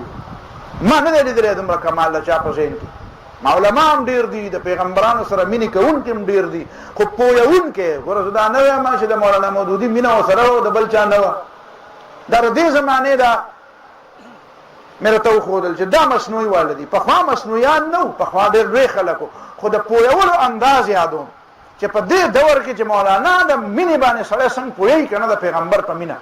او د صحابي په مینه یې پوهېږي، هغه انداز د دې زمانه کې د بل چا نشته، په دې زمانه کې د بل چا نشته. نو هغه دې ځای کې مولانا وایي ته وګوره ورته د دیهاتو نه یو جوان دی، وایي که په خبره د بانډې نه راغلی پرونو کوهي ته اچولی دی، بیا غلام شوی دی، بیا په مصر کې د زلیخې په کور کې د غلام ژوند تېروي، لیکن کردار په کردار باندې دغه ښځې دغه دي ګواري چې قطعنا ایدیهن وقلنا حاشا لله ما هذا بشرا، دا انسان نه دی، دا خو ملائک دی. خو چې د سړی د ځان په باره کې وایي په ایمان یې ووایه چې ستاسو په باره کې څوک داسې ووایي که نه، او ته چېرته یو کردار داسې ښکاره کوي چې په یو ځای کې سترګې ښکته کوي او یا چېرته کې د خپل نظر حفاظت وکړي، او په هغه وخت کې څوک ووایي چې یاره دا جوان خو سم ملایک دی، نو نو په ایمان وایي چې دا نشه به څومره زیاته شي، دا د جنتي کېدو دا نشه به څومره زیاته شي. په ځینې خلکو کې د سنه شي، په ځینې کې د سنه شي، په ځینې کې د جنتي کېدو دا نشه نه چې ځکه نه غټ جنتي ما دا نشه ډېره زیاته وي. نو ستای په ایمان وایي دا نشه به څومره دا به خوار خر یو سی بیا. لیکن حضرت یوسف علیه السلام په دغه وخت کې سوی چې کله هغه دا وی چې زه جیل ته ولېږم، نو یوسف علیه السلام وی چې یا الله پاک زه خو انسان یم، رب السجن احب الی مما يدعونني الیه. مولا دا جیل مې ته خوښ دی ځکه چې جیل وینو دا موقع خو باندې راځي. نو دلته خو یوه دروازه نه ده، د اوسه پورې یوه ځلې ښه اوس د ټول مصر ښځې شوې، ټولې بیګماتې شوې، او د یوې په ځای بې شمېره دروازې شوې. نو دا به زه د کم مسلې نه ده، زه خو غلام یم، زه خو نوکر یم، زه خو مزدور یم، زه خو دلته د بل د لاس یم، زه به څه کوم؟ او زه به څومره د خپل ځان را قابو کوم. والا تصرف عني کیدهن، الله که ته زما نه د دې خلکو دا سازش بند نه کړې نو اصبو الیهن، زه خو انسان یم، نو زه به چېرته ورمایله شم، زه به هم زما دا د تقوا دا بند چېرته مات شي. او اکن من الجاهلین، زه به هم چېرته په جاهلانو کې شمار شم، دا خو جهالت دی. نو مولا د دې جهالت او دا بند، زه خو انسان یم مولا، زما د وس خو دومره نه دی. دا یعنې دا عصمت دی. ښه دلته د عصمت هغه خبره ښکاري چې پیغمبر په دې پوهېږي چې مولا زه په خپل وس نه بچ کېږم، دا خو به مې ته بچ کړې نو زه به بچ کېږم. نو مولا ته زما د بچ کېدلو انتظام وکړه. نو ګوره یو طرف ته په هغه وخت کې چې د یوسف علیه السلام تقوا بالکل په خپل عروج کې ده، د یوسف علیه السلام هغه تزکیه د نفس هغه په داسې زبردسته د مقابلې په میدان کې فتح حاصله کړې ده، او داسې فتح حاصله کړې ده، داسې فتح ملائک حاصلولی شي. د عامو خلکو په نسبت باندې د ملائکو نه بغیر بل څوک نشي حاصلولی. خو په هغه وخت کې هغه وخت باوجود د یوسف علیه السلام تواضع دا ده. د داسې پیغمبرانو د علم سره سړی مینه نه کوي، نو چا سره به مینه کوي؟ مولانا انداز داسې دی. نو هغه بیا وایي چې یوسف علیه السلام چې دا ده چې خدای پاک دا خو د جهالت کار شي، نو زه به څه کوم؟ زه به کوم ځای پورې؟ نو مولا ته مې غیبي مدد وکړي. بد دا د جیل خبره درې د خولې نه ووته، او بد دا جیل ښه دی. کنې جیل ته څوک ځي وایي رب السجن احب الی مما یدعونني، دا ده چې راته څه وایي که نه د دې نه جیل ښه دی. دا خلک چې وایي که نه د عقل او د عشق مقابله ده. نو عقل څه وایي چې جیل ښه دی؟ جیل خو نه دی، جیل ته څوک په خپله خوښه ځي. یوسف علیه السلام وایي نه که نه، د دې ګناه په مقابله کې جیل ښه دی. او بیا ورپسې بل آیت چې دلته ما ویلی دی، یوسف علیه السلام په جیل کې و، بیا په جیل کې دوه کسان راغلل، هغې خوب ولیدو، خوب د لیدو ورله د معنا وکړه، بیا ورته واعظ او نصیحت وکړو، د توحید مسله یې ورته بیان کړه. بیا په هغې کې هغه یو ته وویې چې اذکرني عند ربک، ما د خپل رب په خوا کې یاد کړه. د دې مطلب خلکو ځینې دا اخیستی دی چې لاړ شه او بادشاه ته ووایه چې په جیل کې یو بې ګناه سړی دی، دا ولې په بې ګناه په جیل کې پروت دی. زما په نسبت باندې دا ترجمه ټیک نه ده، زما په نسبت دا ترجمه ټیک ده چې اذکرني عند ربک، ته خو به د بادشاه مخې له ځې که نه. نو یوسف علیه السلام ته په جیل کې چې خپل دعوت یاد دی، نو دې جیلیانو ته یې وویل چې ارباب متفرقون خیر ام الله الواحد القهار، تاسو د مصریان چې د بې شمېره خدایانو عبادت کوئ دا ښه دی که یو خدای ښه دی؟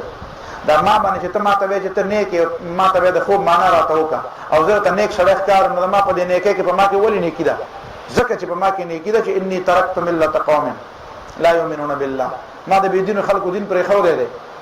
واتبعت ملت آبائی ابراهیم و اسحاق، ما د خپل پلار نیکه ابراهیم او اسحاق دین راټینګ کړی دی. ځکه دا چې تا ته زه نیک سړی ښکارم، نو د دې د ما د نیکۍ بنیاد زما عقیده ده، او تا ته مې هم دا خپله عقیده وښوده. نو داسې چلو که چې اذکرني عند ربک، ته خو به هلته د بادشاه مخې له ځې که نه، نو لاړ شه او هلته بادشاه ته ووایې چې په جیل کې یو داسې سړی دی چې دا بوتان نه مني، هغه د یو خدای د بندګۍ خبره کوي. نو مطلب مې دا دی چې دې کې ورته موقع میلاو شو یوسف علیه السلام ته. یوسف علیه السلام دا موقع وګڼله چې بادشاه ته د دعوت د ورکولو دا موقع، دا سړی زما سفیر شو، د پیغمبر د دعوت په مطلب ځان پوهوه. د چا په دماغ کې د پیغمبرانو مشن وي، نو هغه به په دې مطلب پوهېږي چې نه دلته مسله دا نه ده، ځان د خلاصېدو خبره نه کوي، هغه د خپل مشن خبره کوي. او زما مشن دی چې دعوت دلته دی بادشاه ته، چې بادشاه ته دی وایي چې یاره هلته خو په جیل کې یو سړی او هغه دا وایي چې ارباب متفرقون خیر ام الله الواحد القهار، دا ګډوډ خدایان خو زه نه منم، زه خو یو خدای منم. بادشاہ به وایي چې هلکه دا په کې لاس ورکړې دا ته راغلم ما ده زه پوهېږم نو بس چې ما وله ورولې نو زه به بیا پوهېږم نو زما مطلب هم دغه دی چې زه به د بادشاه په مخکې حقه خبره وکړم زه به هلته هم دغه تقریر دا کوم تقریر چې دلته په جیل کې کوم دا تقریر به هلته م وکړم او دې دپاره موقع په دې ما نو خلکو ته دا معلومه کړه چې نه دا په جیل کې تنګ او بیا ورپسې دا په دې بل آیت کې چې وایي چې فانساه الشیطان ذکر ربه ير کې د دنه شیطان ذکر د خپل رب نو فلبث فی السجن بضع سنین نو چې خپل خدای ير کې او سړی ته وی چې بادشاہ ته ما یاد کا نو الله تعالی ته خپه شو او په جیل کې وی پریوزه وای دا مطلب نه دی اگر چې ډیرو خلکو دا مطلب راغستره خو زم دا مطلب نه دی د دې مطلب دا دی چې فانساه الشیطان ذکر ربه دغه سړی نه چې دا دوته وی چې اذكرني عند ربك ما د خپل بادشاہ په مخ کې یاد کا نو دا اغه شیطان ير ک ذکر ربه ذکر د یوسف علی السلام د خپل بادشاہ په مخ کې دا اغه شیطان ير ک تب ما ته وی چې د دلیل سره ما وی د دې دلیل رستو آیت ته وذکر چې بادشاہ خوبی نه کنه قرآن ال تسوی وذکر بعد امه ډیر موده پسو ته خبره را یاد شو چې لکه په جیل کې یو سړی او د خوب تعبیر است او ما ته یو خبرم کړي او خدای راوس دوس بابا نګور قرآن رستو بیا وی وذکر بعد امه انا انبئکم ودا نور په نه پويږي بادشاہ صاحب داتا چې خوب لیدل نو ما تر آیات شډیر موده بعد نو دا ډیر موده ير د چانه دغه سړی نه یې ځکه قرآن وایي د تر آیات شو ډیره موده بعد وی انا انبئکم بتاویله زبر بادشاہ صاحب د خو معنا راوړم فارسلون زي ما ورولېږي بادشاہ خو جیل ته مې ورل چې جیل ته راغی یوسف ایها الصدیق یوسف ډیر احتنام اختنا فی 7 بقرات سمان وغواګان دي سربی دي او خار لګیا دي وغه خوري هغه خار لګیا دي وغه سربی خوري او وګي دي وچ دي او تازه دي د دې څه مطلب خلکو خو وی چې دا څه ګډوډ خوبونه دي کله سړي خېټه خراب یو کله سړي سوچونه بدل یو اضغاث او احلام روایتو کې ما دام کتلی دي چې د سړی وته ورغه وې ما خوب لیدلې و غواګانې سربی او خواره و یوسف علیه السلام ته تا ته وګوره د خوب لیدو ته ورغستا دي دو خوب نه ته نشي لیدل څه دروغ مو خوب بادشاہ لیدې شي ته نشي وای راځي دا بادشاہ لیدل وای دا څه وای دا څه وای بادشاہ لیدل دې څه مطلب یوسف علیه السلام ته ګوره دلته پکاره یوسف علیه السلام ته ګیله کړی او ته چې بس نه کړم ګیله ته ونه کړم نو ورته وی چې دا څه چل به وکړي چې وکاله خزه برداشت کر کیله وکړي او بیا د دانې سنبال کې او چې کوم پکار نه کنه نو هغه بل کوي ما په دی وګو کې پرې ما مخکې دا ورېدل خو ما سره دی پروف نشته ثبوت را سره نشته ثبوت را سره نه نو بس خبره ده خو ما اوریدل و چرته په چا په یو ځای ما قدام راته یې چانه مې یو ډېر پوهه سړی نه مې اوریدل چې یو تقریر کې چا خبره کوله خو زموږ طالب علم زمانه خبره و هغه وی چې په امریکا کې دا غنم به خرابېدل او دی په ډېر زیات دوايان یو شیبل شو داغه به ساید افیکټ مو ساید افیکټ خو یې کنه چې ته په کې زهر ورواچي وی بیا یو مسلمان وی چې زه د دې چل خیمه خو زه به پرش کانفرنس کې د خلکو په مخ کې ما څه نه وای وی چې تراته چلو خای خو نو هغه د سورۃ یوسف دا آیات ورته چې فما حصدتم فذروه فی سنبله چې کوم لو کې نو هغه خیر دی لوي کې خدای وګو نه وباسه ما نو چې دانه سو پورې په وګي کې په دې کې چنجې نه کی او دا خرابېږي نه کم از کم هغه ته وی چې وکاله پور د لزر دې ضمانت در کوم چې دا باندې خرابي هغه چې بیا هغه باندې تجربه وکړي چې دا واقعي ده خبره او دې باندې بیا ډېر خلک د قران او د توحید او د پیغمبر د دې قائل اوس ګوره یوسف علیه السلام چې دا خبره دي ته وکړه دا په دې خوب کې نه و چې فما حصدتم فذروه فی سنبله دا په دې خوب کې ونه چې دا تدبیر وته دینه دا معلومه شو په سورۃ یوسف کې احسن القصص دام دي چې پیغمبرانو ته د دنیا د چلولو کوم چل معلوم دی دا تا معلوم نه دی اسلام او د مسلمانانو د پیغمبرانو تابعدار چې په صحیح معنی کې دله چې د دنیا د چلولو کوم چل ور دي تعالی نه خدای دې کې چې تا ډیر سبقونه ویل دي او د یوم نه دی ویل یوسف علیه السلام کوم ځای کې سبق ویلو اول خو په کور کې و معشوم او بیا په کوی کې و بیا غلام او پر زلیخې په کور کې و بیا په سکه بیا په جیل کې نو کوم ځای کې سیس دکړ کوم ځای کې د دنیا چلیز دکړ او بیا مرته وی چې ګوره دا چل ما تر دا د پیغمبرانو علم دی. ښا پیغمبرانو علم یوازې مونږ او روزه نه دی، د پیغمبرانو علم دام دی چې د دنیا به چلیږي څنګه، د خلکو د ډوډۍ تنظیم بس دا ډوډۍ تنظیم کوي کنه کوي. او بیا یوسف علی السلام چې بیا حکومت ترایش نو بیا په حکومت کې بیا څومره بهترین تنظیم کوي. نو دا یو خبره. بیا بادشاہ ورته وی چې انک اليوم لدينا مکین امین، ته خو ډېر زبردست خيار سره. یوسف علی السلام په خيار یوازې کار نه کوي، اجعلني على خزائن الارض، اختیارات مال را. نو ځینې خلک وایي چې دا یې هغه د خزانو مشر، د خزانو مشر معنا دا ده چې یې وزیر خزانه کو او یا یې چرته کې داسې کنه د غلې ملې او داسې د زراعت او د دا دروغ وایي، دا دروغ وایي. قرآن دلته وایي چې د یوسف علیه السلام د پاره تخت رستو بیا وایي کنه ورفع ابويه على العرش، پلار مور د ځان سره په تخت کې نول. نو تخت نوکری د یوسف علیه السلام نوکر. زمون په بر صغیر کې دوه لوی علما تر یو مولانا مودودی او یو بل عالم، دواړه د الله وبخي. نو هغه بل عالم د دې لپاره زور لګولې چې یوسف علیه السلام نوکر کی. مولانا مودودی د دې لپاره زور لګولې چې نه،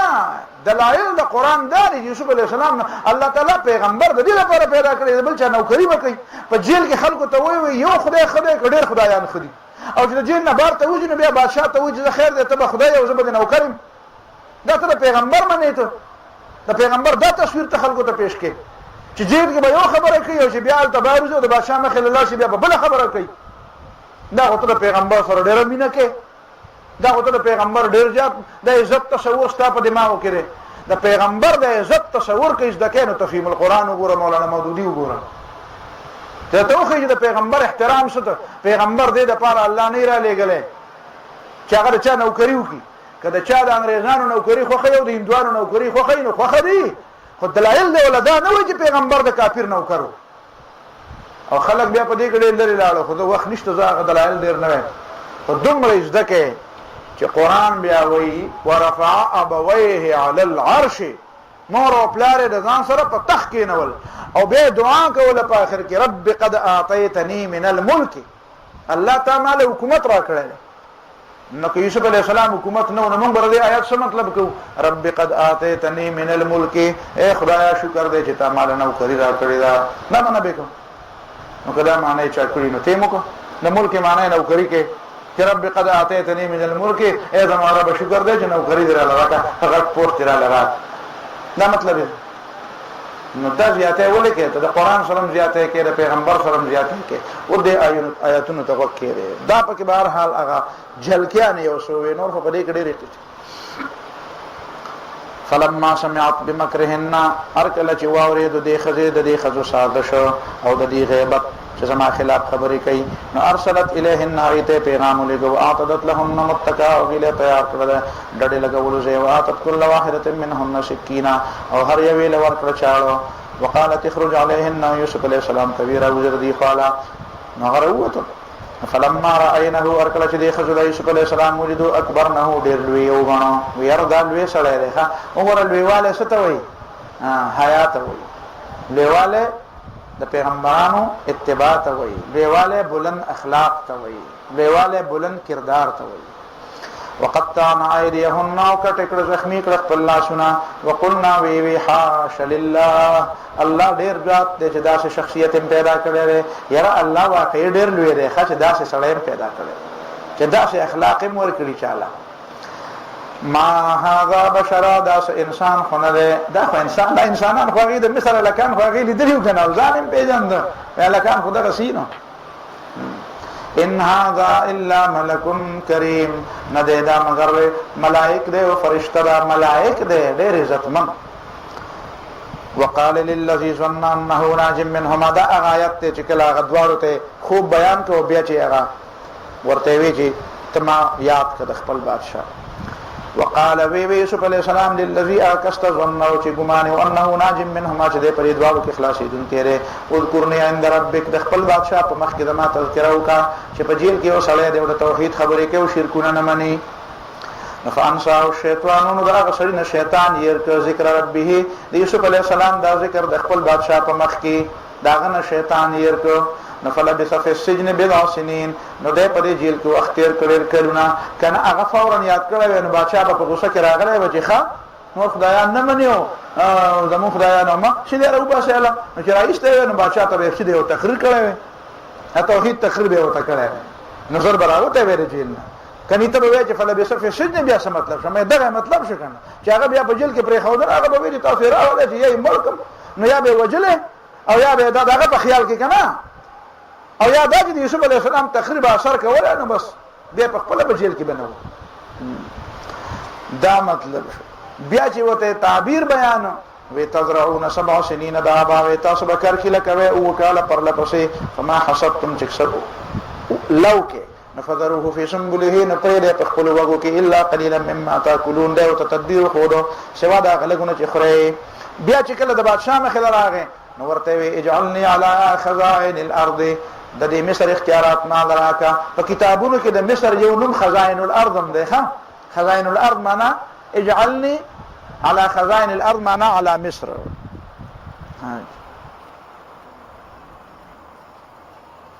زبس بیا پاتې ربنا آتنا في الدنيا حسنة وفي الآخرة حسنة.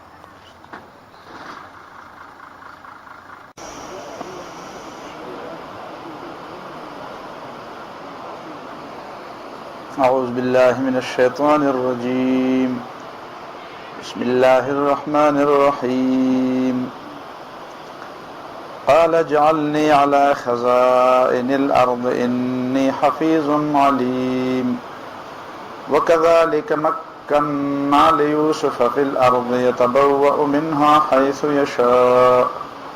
نصيب برحمتنا من نشاء ولا نضيع أجر المحسنين. دا د پرونی درس حصہ دا د خوب د تعبیر نه بعد چې کله یوسف علیه السلام د شاه مصر دربار ته لاړ او دا پر تورات والا لیکلی دا فرعون دا فراعنه نو دا تقریبا د یوسف علیه السلام د زمانه نه 2000 کال مخکې د تبه هکسوس کنگز وی چرواها دا عربو اصل کې او دیم د بار نه راغلی و مصر ته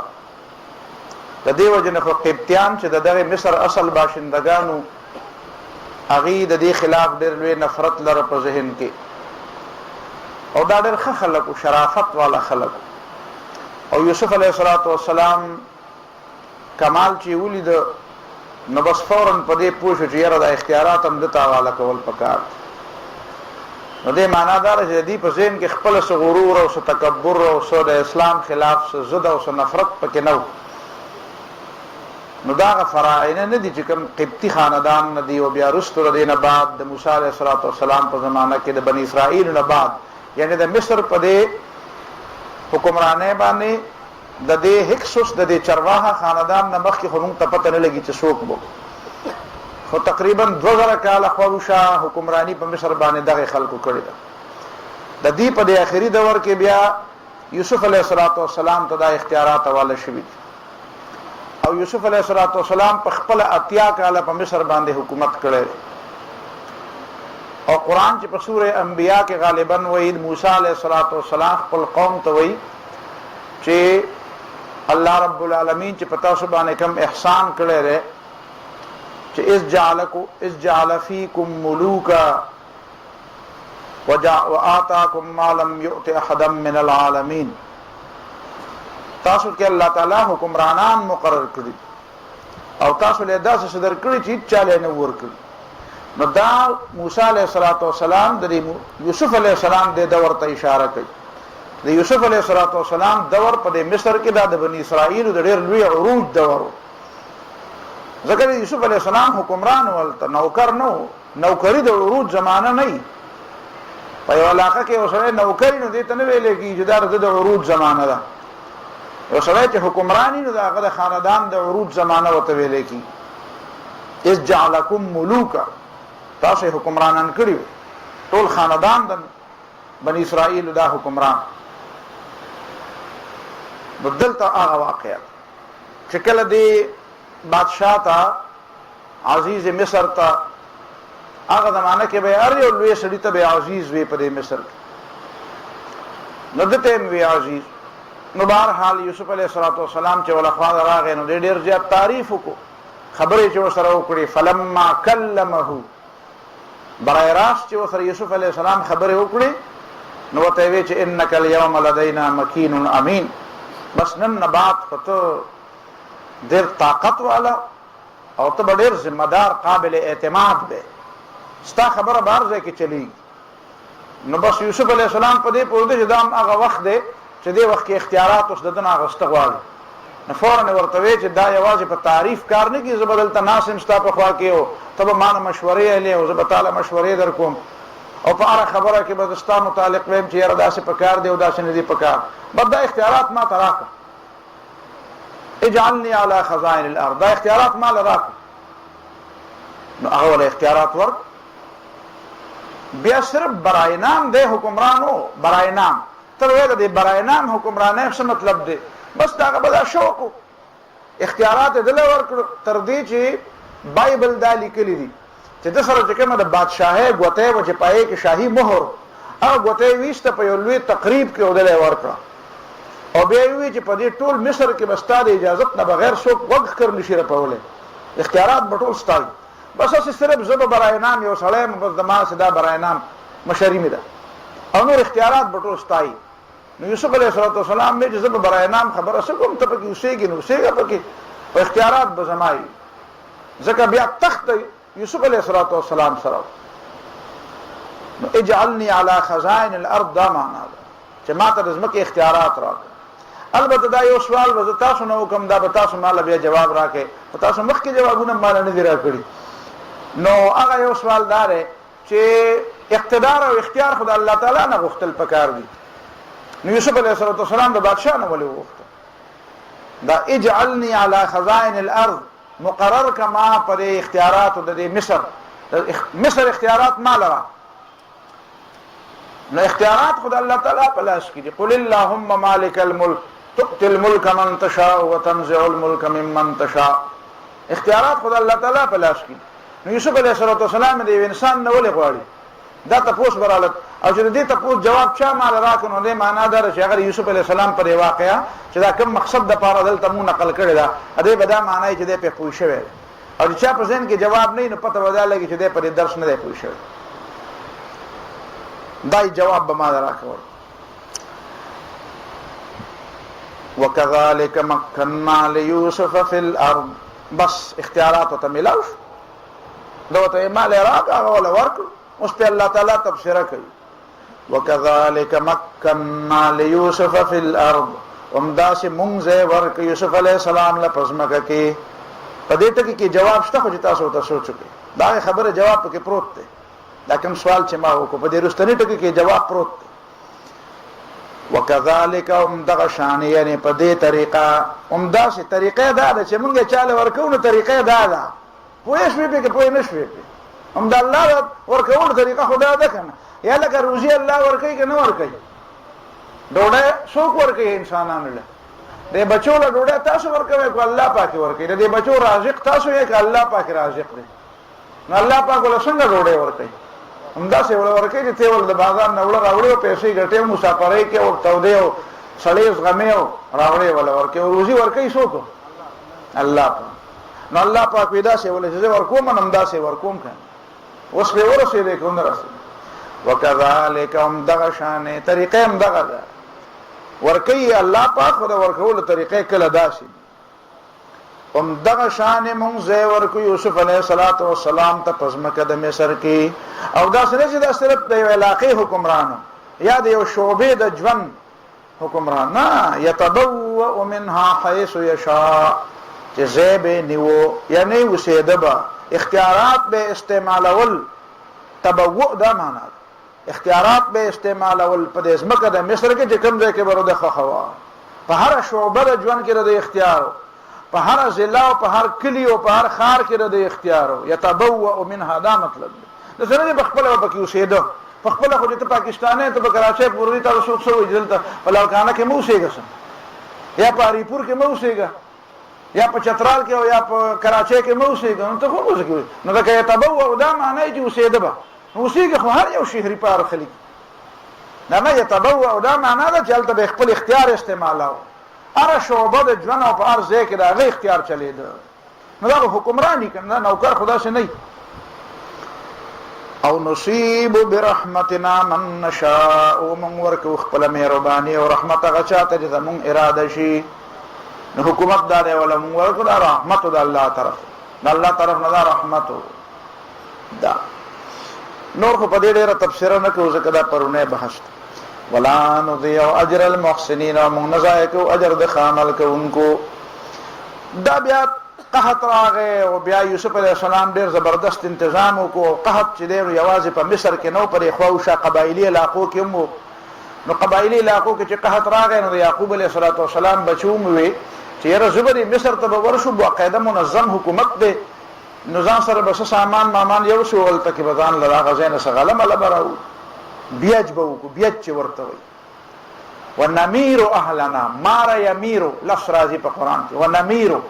پر پښتو کې دا میرا لفظ دی کنه میرا په عربی ژبه کې میرا بیاج ته وي بیاج تاسو پیژنئ چې علاقه رسول الله شي ولته غلال و یره بیاج کو بیاج زمون گزاره په بیاج کې تاسو دا بیاج لغت تاسو ته معلوم دی کنه معلوم دی بیاج نه دی معلوم چاته دا ولې نه دی پښتو یره شو د خلک نو نمیر مار یمیر میرا میرا معنا غلا غستل نو دا موږ چې په پښتو کې ته میرا وایو کنه میرا چې کوم ځای کې غنم او جوار او دا کلاو علاقې دا میرا لکه د ملکن نه جرخته شي او د برغونو تر نه جرخته شي د ملکن نه بر خلک د کوزه علاقې ته میرا وایي وې دا میرا دا وې میرې ته لاړو په میرا کې اسمه واغستو په میرا کې کور واغستو په میرا کې اوسېږي نو دا میرا لفظ اصل کې د عربی لفظ دی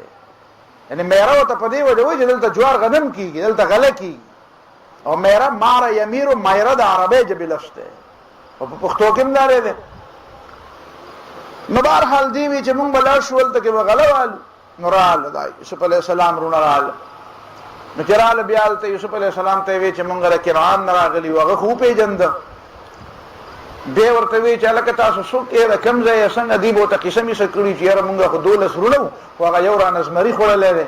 هغه وی چې خا دولس رونه به زه دا هغه زمری چې خړلې ده نو دا غي سبب در درکم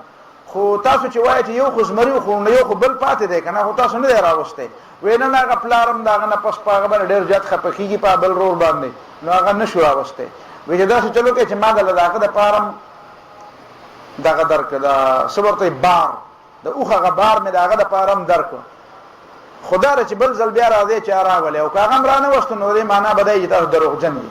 نو بس بل زل بیا پلار ته وی چې ګورم نو خو ډیر خشله او مولا د پارم بار راک او دې موږ سره بوزي نو هغه ورته وی چې یوسف علی السلام پلار یعقوب علی السلام ورته وی چې څنګه بوزم دا څنګه اعتماد در باندې وکم بل چې مې د درک عمرام نه وست نو چې ډیر نه ال بیا پاتې کې او چرته سي چلو کې نو بیا ایوه نه د ډیر زیات خیال ساتو داسې بکو داسې وی هل امنکم علیه الا کما امنتکم علی اخیه من قبل وی دا سه اعتماد بر باندې کوم لکه څنګه چې مې مخ کې په غبل رور اعتماد کړو تاسو په هغه کې خو به اعتماد او خته البته دا چې واپس تاسو راځي او زما یو زوی په کې چې زما کوم خوخي هغه نه یو تاسو ټول روغ راشه دا شي نه منه الا ان يحاط بكم کټول پکې غیر شوی خو خیر دا خبر مې ذهن منی او چې تاسو لس والا روغ راځي او چې زما کوم خوخ بچي هغه پکې نه راځي نو دا نه منم دا درس چې په کوم ځای کوم نه ما ته خپل مردان دي استاد یادېږي امون په طالب علم زمانہ کې داغه سایکل راست مدرسه کې هم سبق وینم بازار ته به ارچا بو ته استاد سایکل راکا نو چې سایکل به مدرانو والا خدای شي نو کله به مولا ټیر پنچر کړو کله به زنجیر لویدل او کله به بل ځای ټک ټک شوی نو هغه به عجیب چل بیا چې بیچاله سایکل ورکو نو ویاله که سایکل در کوم خو کته روغ را لې او سایکل خراب نو ګورې دا نه منم او کتم خوګ وی او سایکل هم خوګ نو بیا ټیک دا منم نو ما ته یعقوب علیه السلام خبر را یاد شو چې هغه ته وی تاسو دا نور ځامن روغ راشه او دا ما خوښ زوی چې یا شرم خو خره او یا تغییر شي نو دا نه منم او که تاسو کوم پکې یو کس گیر شي نو بیا خو ټیک ده خدا څنګه چللې چې تاسو نور روغ راځي او دې پکې بهر حال دی او ډیر زیات مضبوطی وعده وکړي او هغه ته نصیحتونه مو کړو په ایمنس کې او تدام وی چې په یو دروازه موزه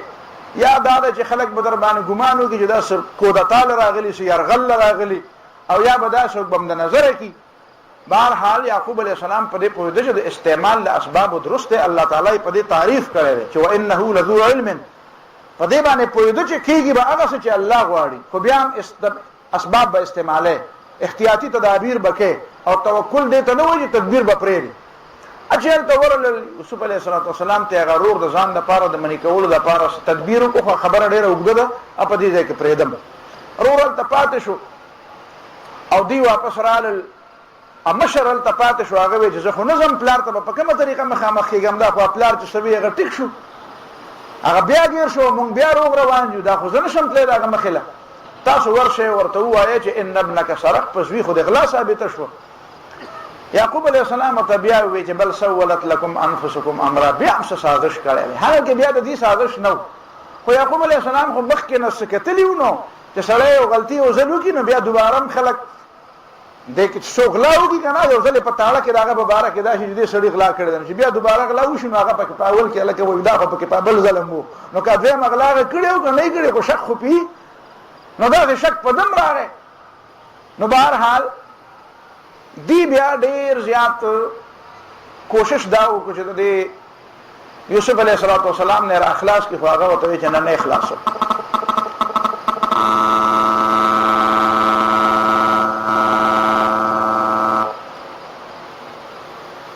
نو دویم ځل باندې دارونه بیا رالل، او مطلب دا و چې زه وربشو، او د دې یوسف علیه السلام خو نوم بوله نه ورته، خو عزیز مصر دی، نو بادشاهي مصر دی، نو دله به ورشو او منت سنت به م ورته وکړو، او اول به خپل درخواست وکړو، اول به موږ ته وګورو، ځکه چې موږ ورته غله ثابت شوي یو، یو کس رانه پکې غلا کړې ده، نو موږ خو داسې اول به د رور خبره نه کوو، اول به ورته دا ووایو چې مال او څه دانې مانې راکوي، نو بیا په دغه کې به موډ معلوم شي چې یاره که دانې راله راکړې او غوسه راته نه و، نو بیا به ته خیر دی د دې رور مطالبه وکړو چې یاره که دا راته راپرېږدي. نو چې دوی ورته د رور خبره لا نه وه کړې، ورته یې ویې چې جئنا ببضاعة مزجاة، ډېر بېکاره غوندې سامان هم راوړی دی، فاوف لنا الکیل، نو موږ له پیمانه هم پوره راکړه، وتصدق علینا، او موږ ته لږ څه خیرات او څه خم را سره وکړه. دا دې دپاره کوي چې یاره د ده موډ اوس څنګه دی، چې یاره د ځانه ښه را سره کوي که نه کوي. که راته وایي چې تاسو خو غله نه، نو بیا خو به کار خراب وي، بیا خو بل درخواست نه شو کولی. یوسف علیه السلام پې زړه وسوځېده، ذهن کې بیا دا راغلی چې دا پلار مې او دا رونه مې دي، او اخر بیا هم زما رونه دي، او داسې په تکلیف کې دی، او ډېر په عاجزۍ باندې درخواست وکړو. بس وایي چې اوس ته څه پته ولې د خبرې د پټولو څه ضرورت دی. ورته وایي هل علمتم، دا اوس خو داسې عاجز او داسې ښه سړي یې، او ځان هم داسې ښه شریفان جوړ کړي دي، په تاسو ته یاد نه دي هل علمتم ما فعلتم بیوسف واخیه اذ انتم جاهلون، یوسف سره م څه کړي وو، دا اوس چې زما په مخ کې داسې ښه زبرګان او ښه سړي کېږي، هغه ته یاد دي؟ هغې چې داسې ورته وکتل چې د عزیز مصر د یوسف سره څه کار دی، دا کیسه چاته پته ده. نو بیا چې ورته وکتل، نو که وړوکوالي کې هر څنګه چې یو د لویوالي پورې نښې نښانې کې ډېرې هم بدلې شوي، خو بیا هم څه نښې داسې چې نه بدلېږي.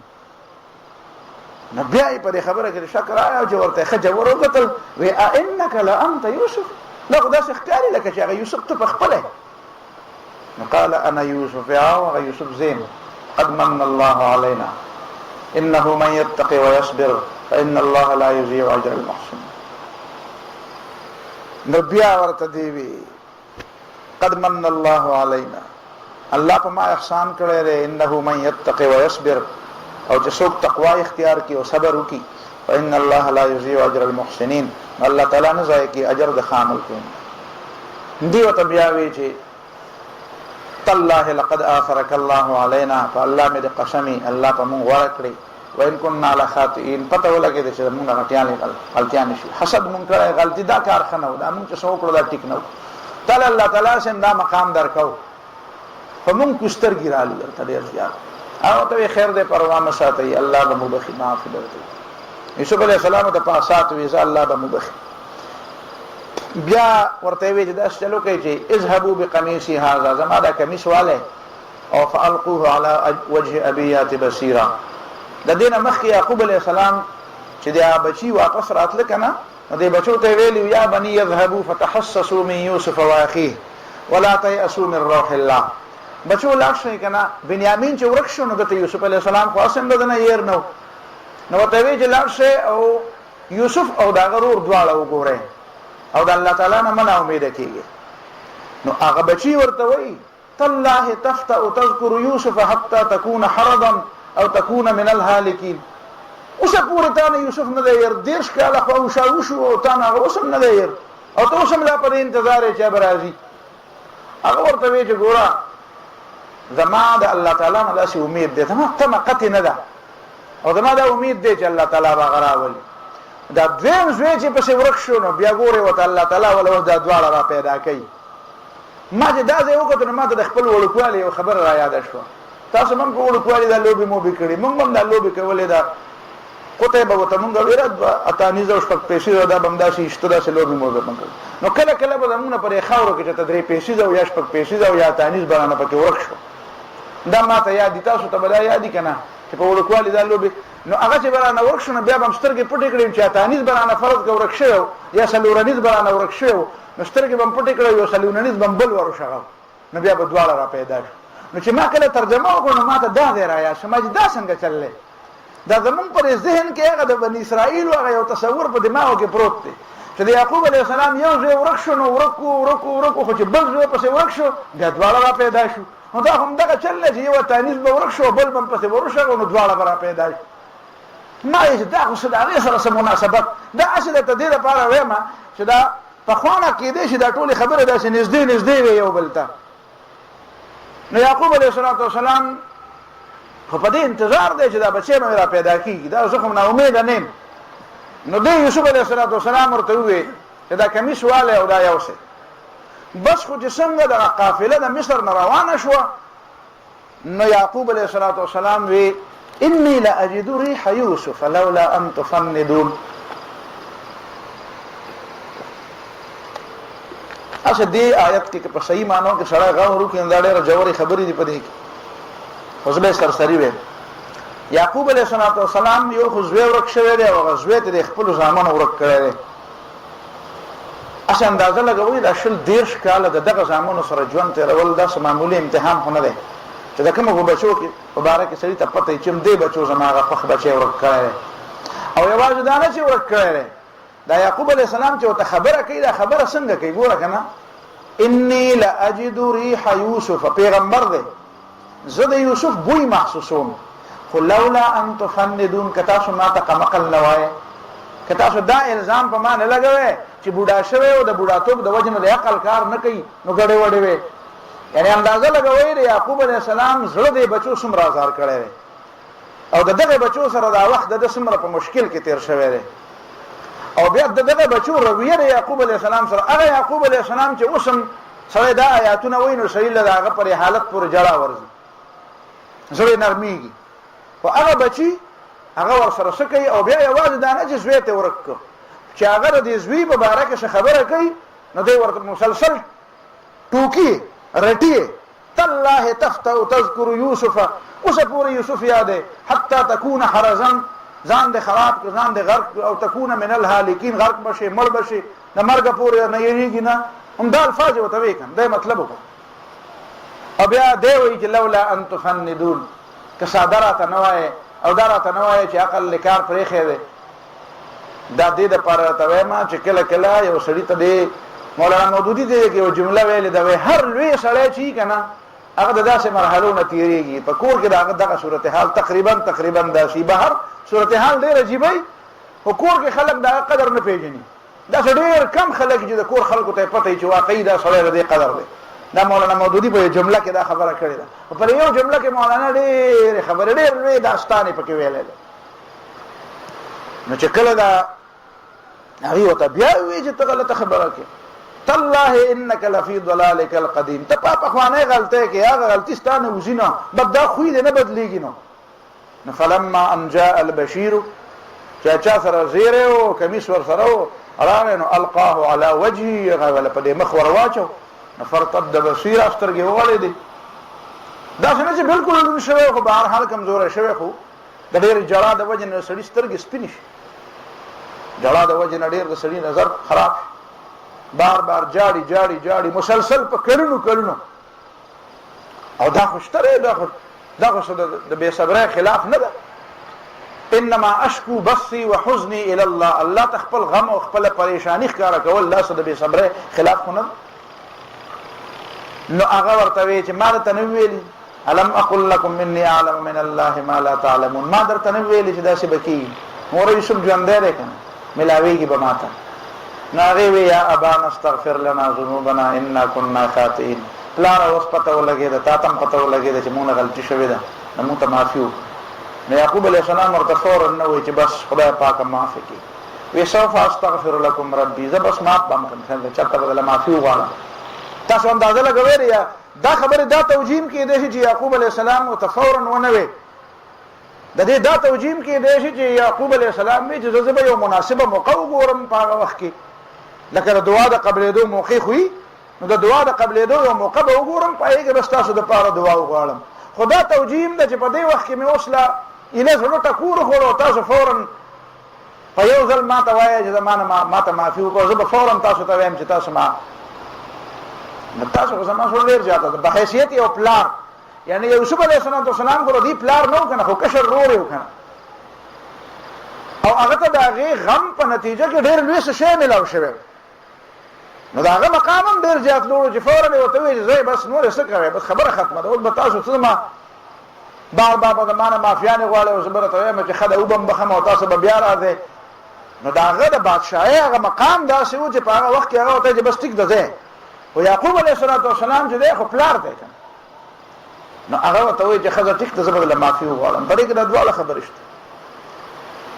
دې کې یو خبره ذهن کې بل هم د شیخ سعدي رحمه الله هغې ته اشاره کړې ده. هغه وایي ګوره دا مصر ډېر زیات لرې دی چې د هغې ځای نه د یوسف علیه السلام کمیس را روان شو، نو په دې بوی ولګېده. خو دا کنعان خو دلته د دې خپله ځمکه وه، دا کوم کوی کې چې دی ور اچولی و، دا خو داسې ولګېده سړي دا کلی دی او دا یې پټي دي. نو خو په دغه نږدې ځنګل کې په دغه پټو کې په دغه خواوشا دا د دې علاقه وه، نو چې په هغې کې پروت و، نو هغې کې د ده بوی په ده نه راته، او چې دا مصر نه. نو هغه وایي چا ته تپوس کړی و د یعقوب علیه السلام نه، یکی پرسید ز گم کرده فرزند که ای روشن گهر پیرې خردمند، چې د چا نه زوی ورک شوی و، نو د هغې نه یې تپوس وکړو چې ډېر عظیم سړی، ډېر لوی پلار او ډېر پوه مشر او شیخ، دا راته ووایه چې د مصرش بوی پیراهن شمیدی چرا در چاه کنعانش ندیدی. د مصر نه خو د هغه د کمیس بوی مخصوصه و، نو دلته ستا نږدې په خوا کې د کنعان په کوی کې چې پروت و دلته د بوی ولې نه مخصوصه و. نو بگفت احوال ما برق جهان است دمه پیدا و دیگر دم نهان است. هغه وی دا زما اختیار نه وي کنه، د دې مثال خو د بریخي، کله بریخ وشي په تکه توره تیاره کې نو سړی څه ویني، او کله چې بریخ نه سړی د خپل قدم کې هم څه نیني. گهی بر تار میں اعلی نشینم گهی بر پشت پای خود نبینم، کله راته ډېر برنم پته ولګي او کله دلته په نږدې په خپه مې د پاسه څه شی پروتي هغه هم نه وینم. دې نه پته لګي چې معجزات د پیغمبرانو دا د پیغمبرانو په اختیار کې نه دي، دا معجزه ده. خو چې الله تعالی ورته دا بوی د مصر نه ښوده نو د مصر نه پې پوه شو، او دلته د کنعان نه چې ورته نه ښوده نو نه پوهېده. دې کې بنیادي مقصد دا. بهرحال بیا یوسف علیه السلام ورته وی چې واتونی باهلکم اجمعین، راشه ټول مصر ته راځئ. نو مصر ته بیا ټول راغلل. ولما فصلت العیر، هر کله چې قافله د مصر نه را جدا شوه، قال ابوهم د دې پلار وی یعقوب علیه السلام انی لاجد ریح یوسف، زه خو محسوسوم خوشبویي او بوی د یوسف علیه السلام، د خپل بچي بوی ته نه یېرېږي کنه. لولا ان تفندون، که چېرته تاسو ما ته ساده نه وایې، ما ته د قمقلتوب نسبت نه کوئ د بوډاوالي په وجه، دا راته نه وایې چې د بوډاوالي د وجې نه د عقل کار پرېښی دی. یعنې دا دې مطلب دا دی چې د دې خطره د دې بچو نه وه که نه، نو دا بچي داسې بې قدره شی دی. پوهېږې په خبره باندې یو پلار د لسو بچو زړه وړی شي، خو لس بچي د یو پلار مور زړه نه شي وړی.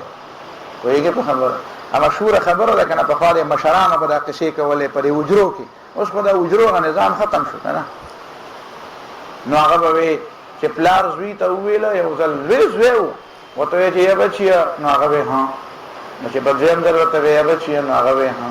نو چې په درېیم وی څه شور دی خو وایه که نه، خبره کوه که نه، یا بچیو یا بچیو خو خبره کوه که نه. هغه وی نه نه خبره نه کومه، خو یو ځل ما شمارلی تا اته ځله ما ته وی چې بابا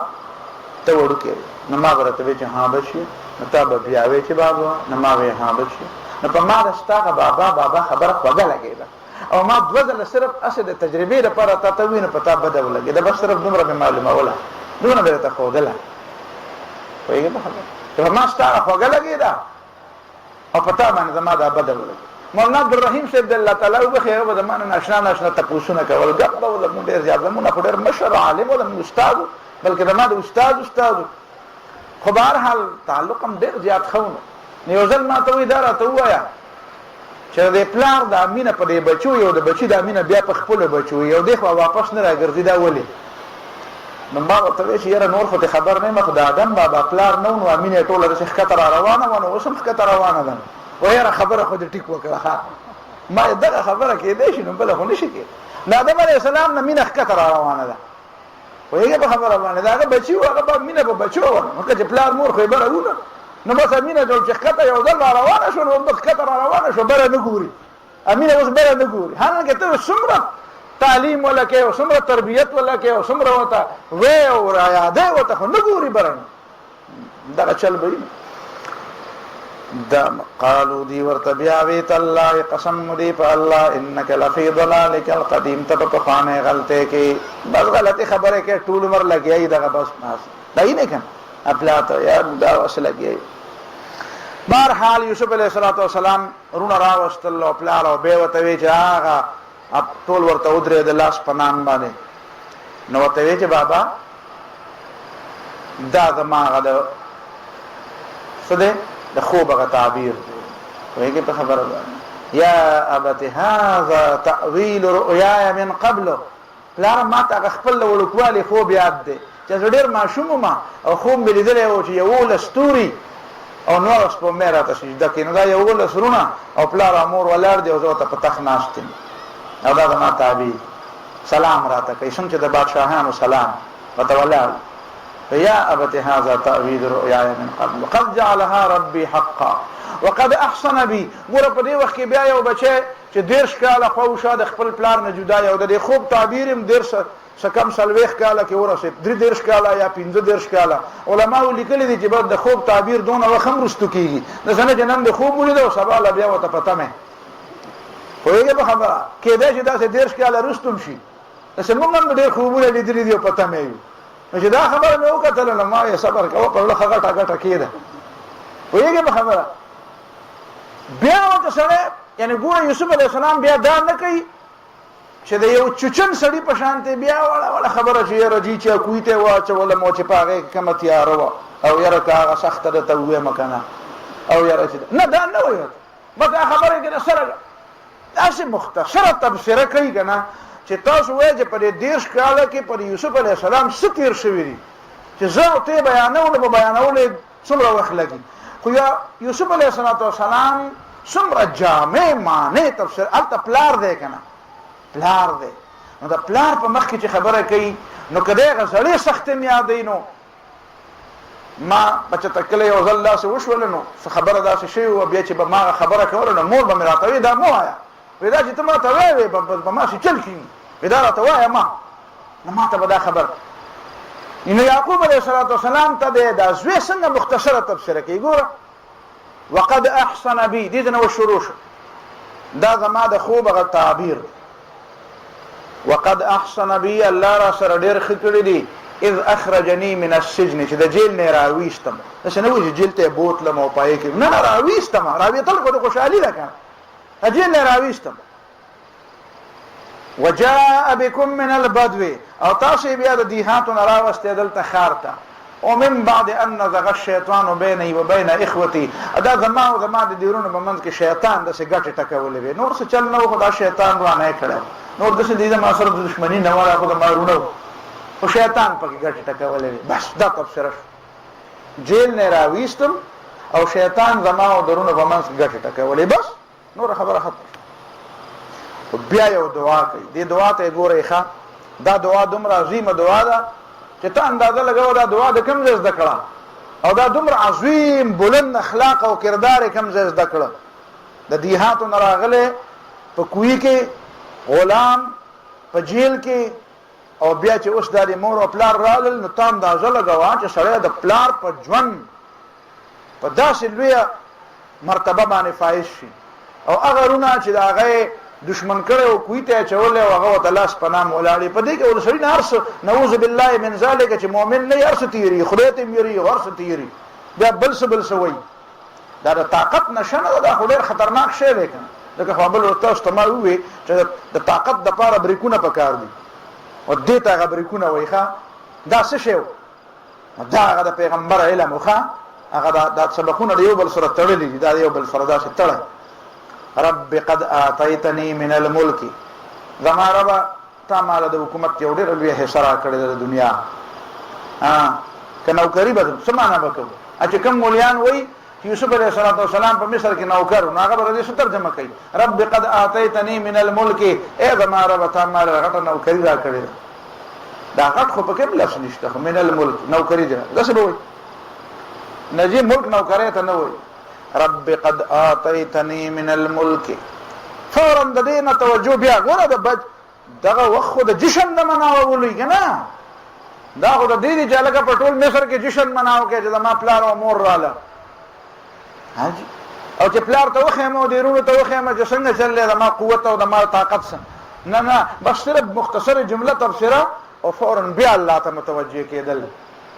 خدا الله ته متوجه کېدل یوازې دې ته نه وایي چې دا تخت پرې دی او تختي تخت او تختي د دواړه نه وي وایي په خبره باندې تختیدل پکې نه وي تخت نه به تختي چرته تخت د دې لپاره دی ته ډېر خسرې نه نه معنا دا خسرې ته دا په نور خلکو کې را پیدا کولو کوشش وکړه دا تاسو سره قوت راغی تختیدل پکې نشته رب قد آتیتنی من الملک اذما رب یقینا تراک مال شهد حکومت وعلمتنی یعنی د دنیا د ټول دنیا حکومت خو نه وکنه او د ټول دنیا کې په یو مصر باندې حکومت وعلمتنی من تعویل الاحاديث او تاسو په کړه مت حقیقت د ډېر خبرو یوازې د خوب ترجمه نه یادې د خوب ترجمه دا هغه یو حصہ ده تعویل الاحاديث نه مطلب د خبره ته تر رسیدل یو اصل خبرې کول چې سره خبرې وکړي مطلب پکې یو نه یو نه په خپل به مطلب پويږي او نه په بل پويولې یو دا چې سره خبره کوي نو د خبره هغه چوروالی ته او ته ورسیږي دا د خدای غټ نعمت دی وعلمتني من تعويل الاحاديث فاطر السماوات والارض پیدا کونکے بے مثل د اسمانونو او د زمکي انت ولی فی الدنيا والاخره کزما دوست او سرپرست او کارسازی په دنیا او په آخرت کې توفنی مسلما الحقنی بالصالحین وفات کما د مسلمانې په حالت کې چې د دنیا نظم د مسلمانې په حالت کې والحقنی بالصالحین او یوځه کما د نیکانو سره د خو خلکو سره نه یوځه ګوره د خو خلکو ملګرتیا دا د پیغمبرانو دعا ده نو تم د خو خلکو ملګرتیا غواړه